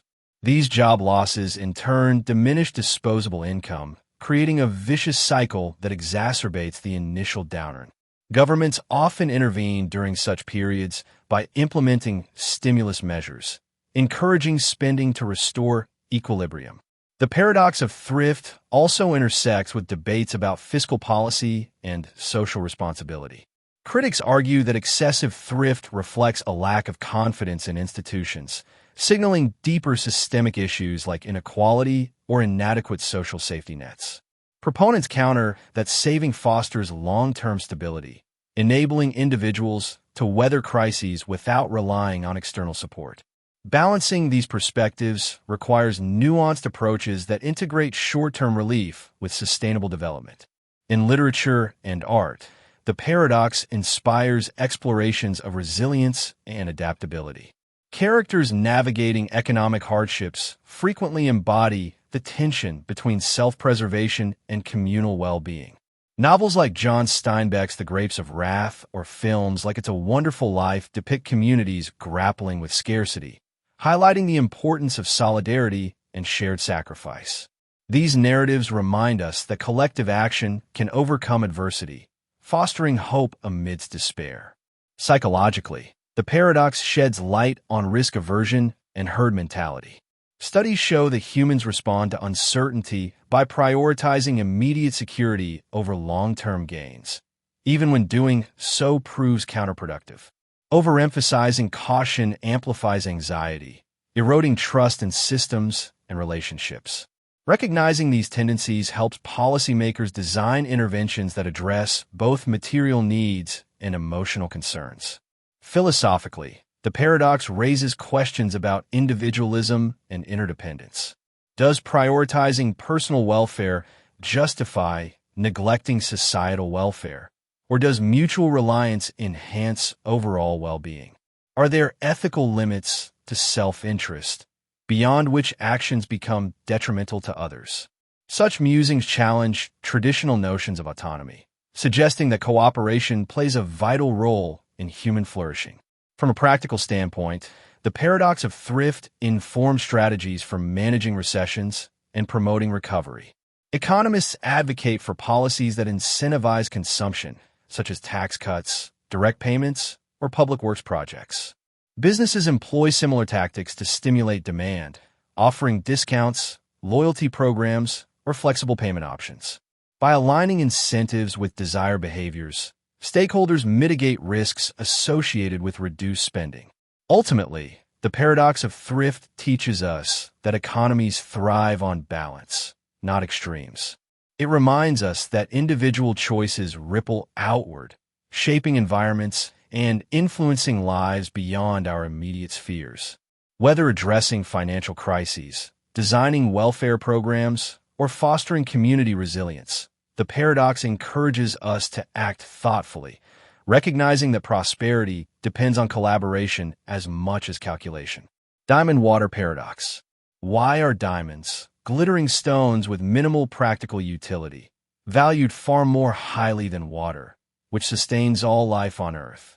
This question lies at the heart of the paradox of value, also known as the Diamond Water Paradox, articulated by economist Adam Smith. At first glance, the disparity seems irrational. Without water, humanity would perish, yet we willingly pay exorbitant sums for gems that serve no essential purpose. To resolve this paradox, economists distinguish between total utility and marginal utility. Water is abundant and readily available, meaning its marginal utility, the additional satisfaction gained from consuming one more unit, is relatively low despite its immense total utility. Diamonds, on the other hand, are scarce, making each additional unit highly valuable. Thus, market prices reflect not intrinsic worth, but relative scarcity and subjective perception. The paradox of value extends beyond commodities, influencing how we assess worth in various domains. For example, why do celebrity endorsements command astronomical fees, while teachers and nurses receive modest salaries? Why do luxury brands charge premium rates for products indistinguishable from cheaper alternatives? These discrepancies reveal the role of branding, status, and cultural norms in shaping value judgments. In literature and art, the paradox serves as a metaphor for superficiality and depth. Characters who prioritize appearances over substance frequently encounter disillusionment, discovering too late the hollowness of their pursuits. Novels like Émile Zola's The Lady's Paradise or films like The Devil Wears Prada critique consumer culture, exposing the emptiness behind material obsessions. These narratives encourage readers to question societal values, seeking authenticity amid artificiality. Psychologically, the paradox highlights cognitive biases like anchoring and framing effects. Humans assign value based on context rather than objective criteria, privileging rarity and exclusivity over functionality and necessity. This selective evaluation complicates efforts to allocate resources fairly, requiring careful navigation of competing priorities. Philosophically, the paradox raises questions about objectivity and subjectivity. Is value an inherent property of objects, or is it entirely constructed through human interaction? Does scarcity justify premium pricing, or should ethics guide distribution? Such inquiries blur traditional boundaries, inviting deeper reflection on the foundations of economic systems. From a practical standpoint, the paradox of value informs strategies for marketing, pricing, and resource allocation. Companies leverage scarcity to create urgency, offering limited edition products or exclusive experiences. Governments use similar principles to manage natural resources, ensuring sustainable usage while preventing exploitation. By balancing supply and demand, stakeholders optimize outcomes for producers and consumers alike. Ultimately, the paradox of value teaches us that worth is fluid, shaped by perception and context.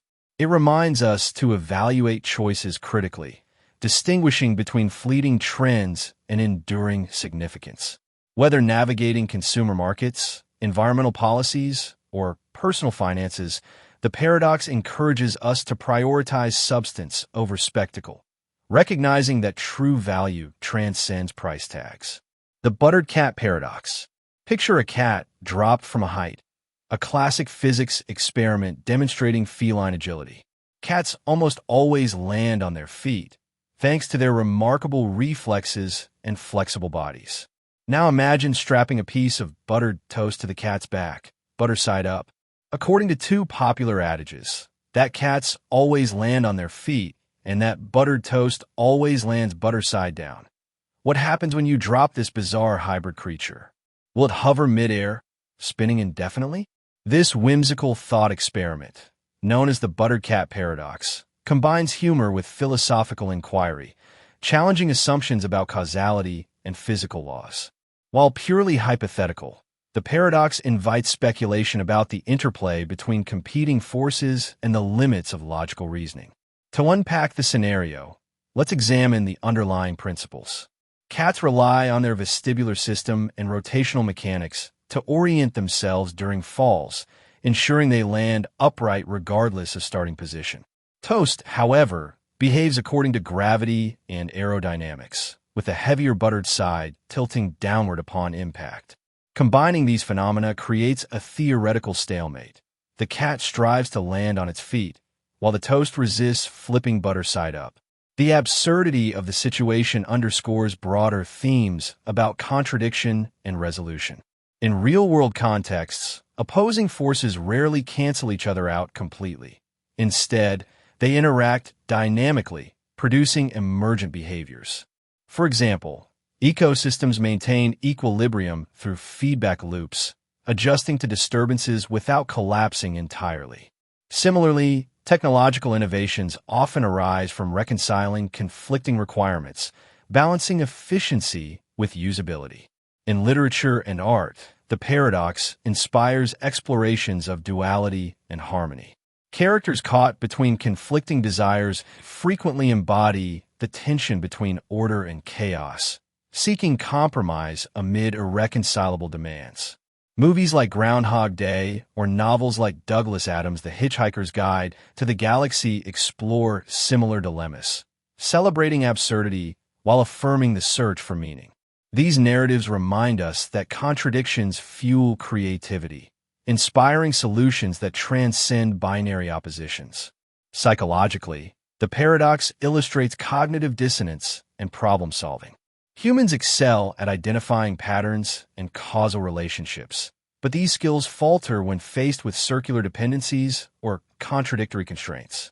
The discomfort stems from encountering situations that defy conventional logic, prompting deeper analysis and innovation.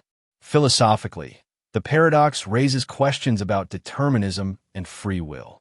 Do external forces dictate outcomes, or do internal mechanisms assert agency?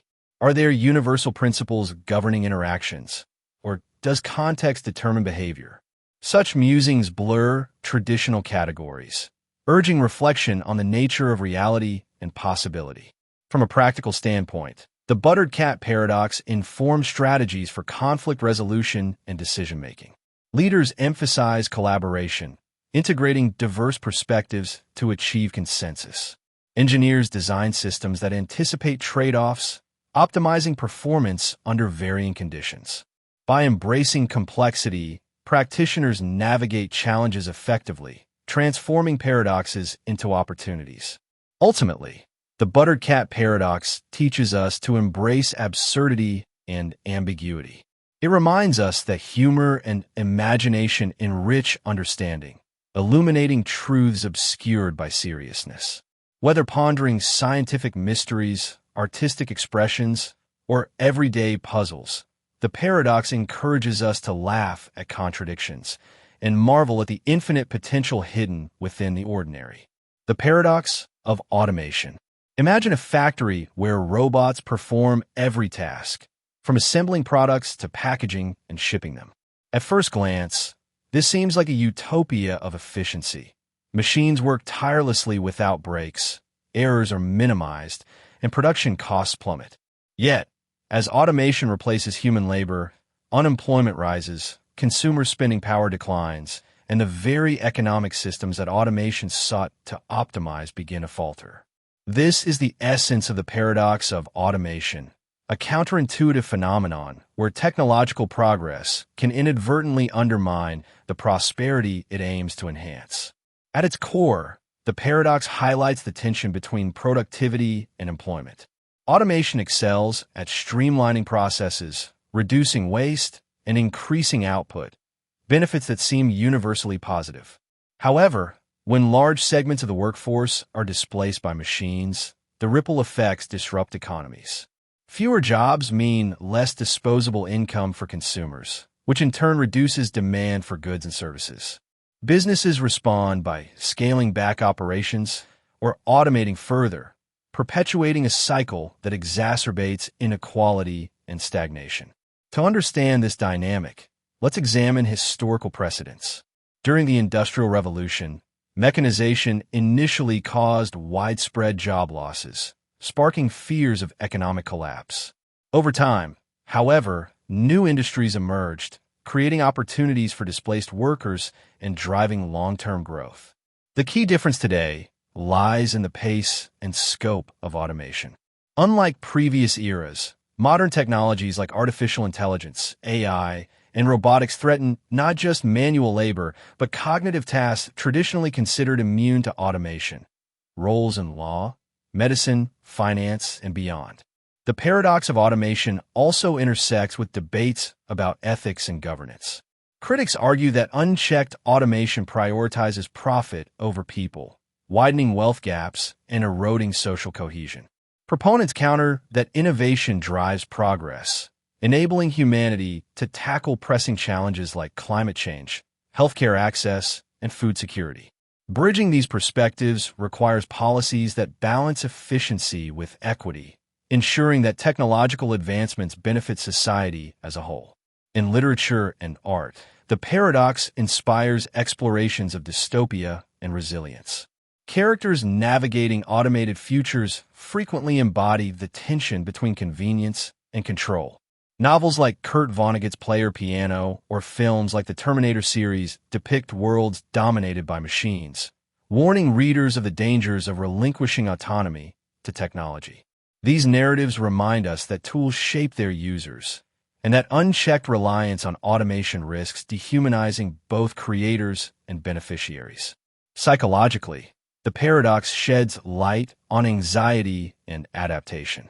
Studies show that humans respond to rapid change with stress and resistance, even when innovations promise long-term benefits.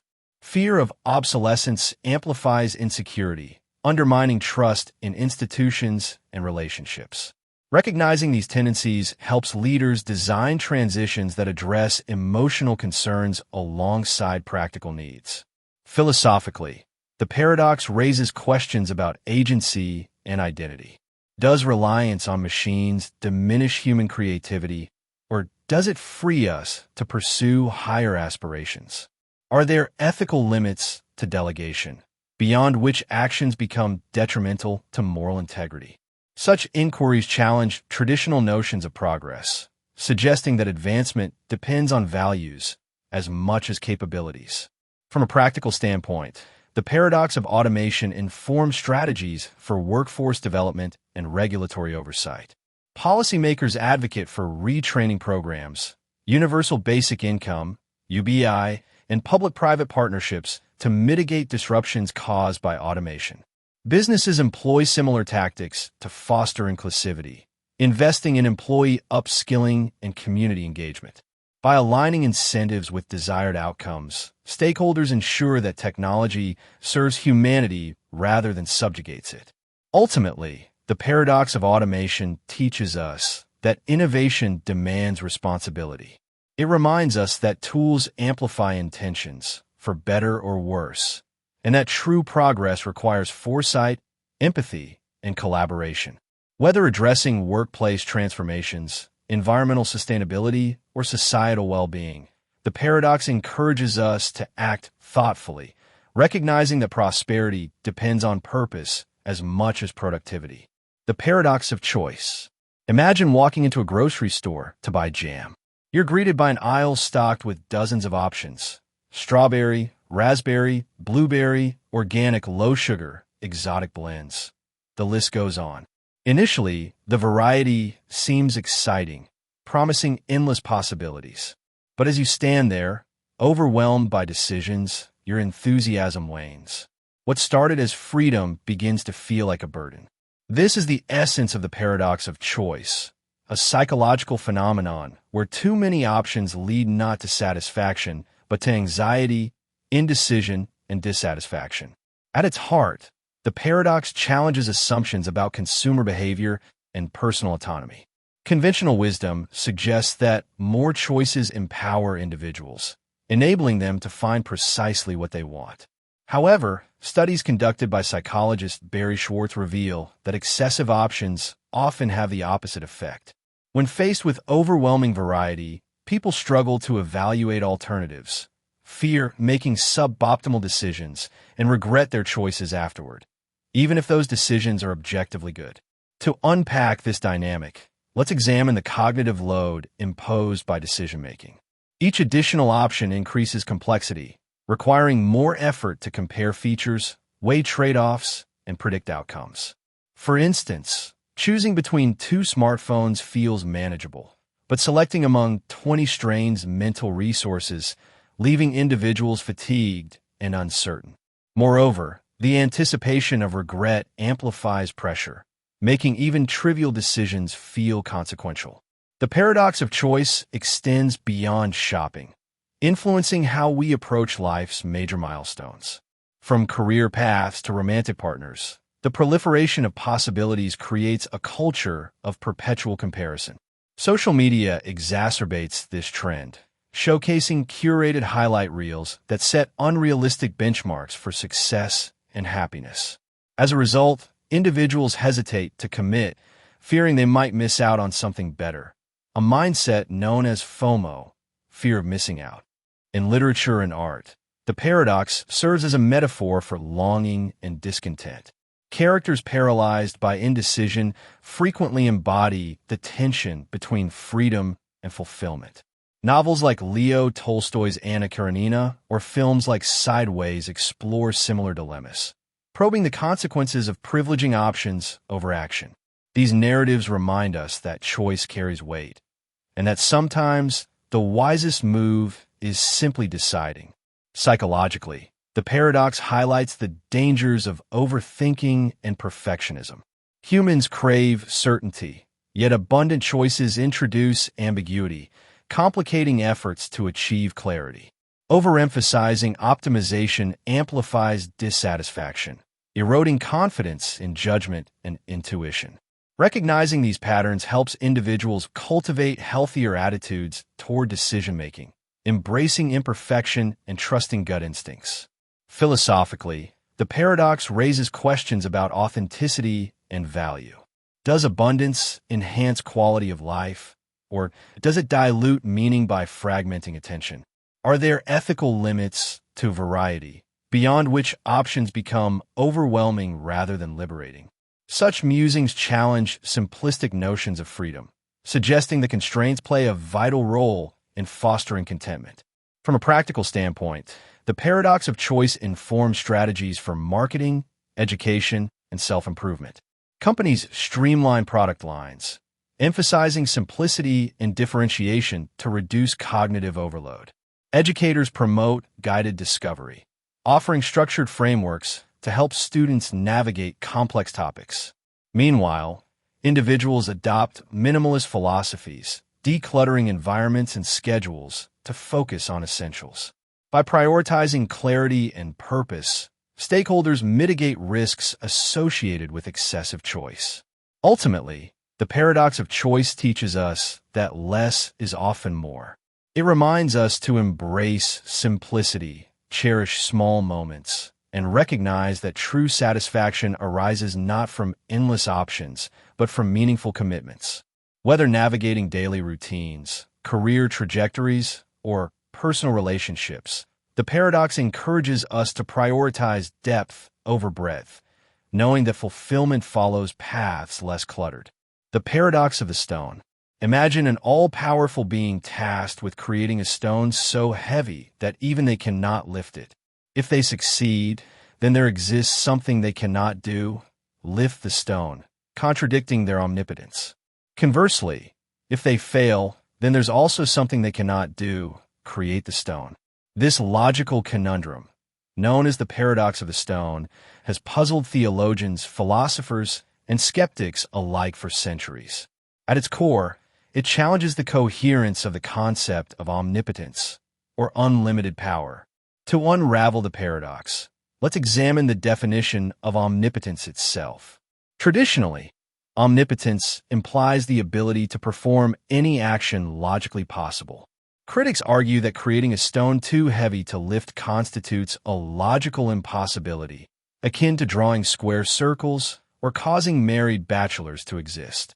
Under this interpretation, the paradox dissolves because omnipotence doesn't require violating the laws of logic. It only necessitates mastery over feasible actions. However, proponents of the paradox counter that restricting omnipotence to logical possibilities undermines its absoluteness. If omnipotence excludes certain tasks, is it truly unlimited? Or does this qualification imply that logic constrains divine power? Such questions blur the boundaries between metaphysics and epistemology, challenging believers and skeptics alike to reconsider what it means to wield ultimate authority. In literature and art, the paradox inspires explorations of hubris and humility. Characters who strive for godlike control frequently encounter their own limitations, learning painful lessons about the fragility of power. Novels like Mary Shelley's Frankenstein or films like Bruce Almighty depict protagonists grappling with responsibilities beyond their grasp, reminding us that strength lies not in domination, but in restraint. Psychologically, the paradox illustrates the dangers of overconfidence and oversimplification. Humans excel at pattern recognition and causal reasoning, but these skills falter when faced with circular dependencies or contradictory constraints. The discomfort stems from encountering situations that defy conventional logic, prompting deeper analysis and innovation. Philosophically, the paradox raises questions about determinism and free will. Does omnipotence imply foreknowledge of all events, including future choices? If so, does this preclude genuine freedom, or does omniscience coexist harmoniously with autonomy? Such inquiries blur traditional dichotomies, urging reflection on the interplay between order and chaos. From a practical standpoint, the paradox of the stone informs discussions about governance, ethics, and morality. Leaders emphasize accountability, acknowledging that power must be tempered by responsibility to avoid abuse. Similarly, educators promote critical thinking, encouraging students to question assumptions and reconcile contradictions. By embracing nuance, practitioners navigate challenges effectively, transforming paradoxes into opportunities. Ultimately, the paradox of the stone teaches us that absolutes rarely exist in practice. It reminds us that definitions carry weight, and that understanding requires balancing precision with flexibility. Whether addressing theological debates, philosophical inquiries, or everyday dilemmas, the paradox encourages us to think critically, recognizing that truth often resides in the spaces between extremes. The less is more paradox. You're designing a website. You want it to be visually appealing and informative, so you add lots of images, animations, and text. You include every feature you can think of, wanting to provide users with as many options as possible. But the result is cluttered, overwhelming, and difficult to navigate. Users become frustrated and leave. Paradoxically, by adding more, you've actually created less usability, less clarity, and less engagement. This embodies the less is more paradox. Reducing elements, options, or complexity can sometimes improve the design, functionality, or overall quality of something. This paradox challenges the assumption that more is always better. It suggests that simplicity, clarity, and focus can be more effective than abundance, complexity, and clutter. The principle of less is more is widely applied in design, art, and communication. In architecture, minimalist designs often emphasize clean lines, open spaces, and a limited palette of materials. In graphic design, white space, the empty space around elements, is used to create visual balance and draw attention to key information. In writing, concise and precise language is often more impactful than verbose and flowery prose. The paradox is also relevant in business and product development. Companies that offer too many products or features can confuse customers and dilute their brand. Focusing on a smaller number of core offerings and doing them exceptionally well can often lead to greater success.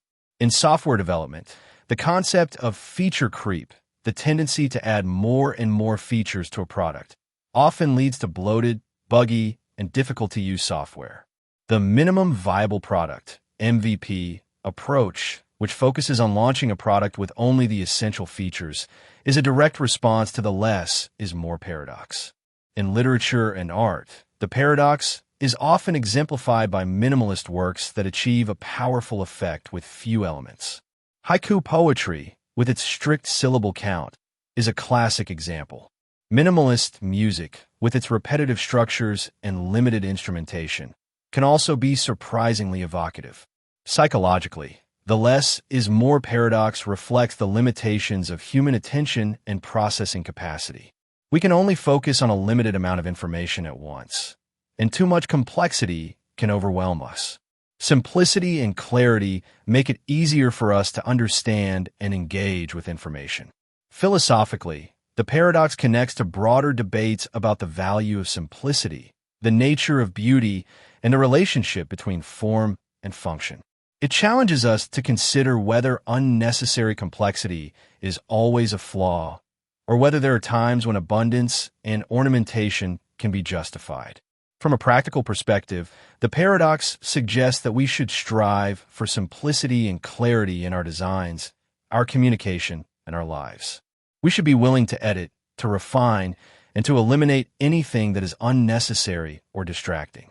We should focus on the essential and let go of the superfluous. Ultimately, the less is more paradox reminds us that true elegance and effectiveness often lie in simplicity. By reducing clutter, focusing on the essential, and embracing a minimalist approach, we can create things that are more beautiful, more functional, and more meaningful. It is a paradox of design, reinforcing that intentional reduction can lead to enrichment.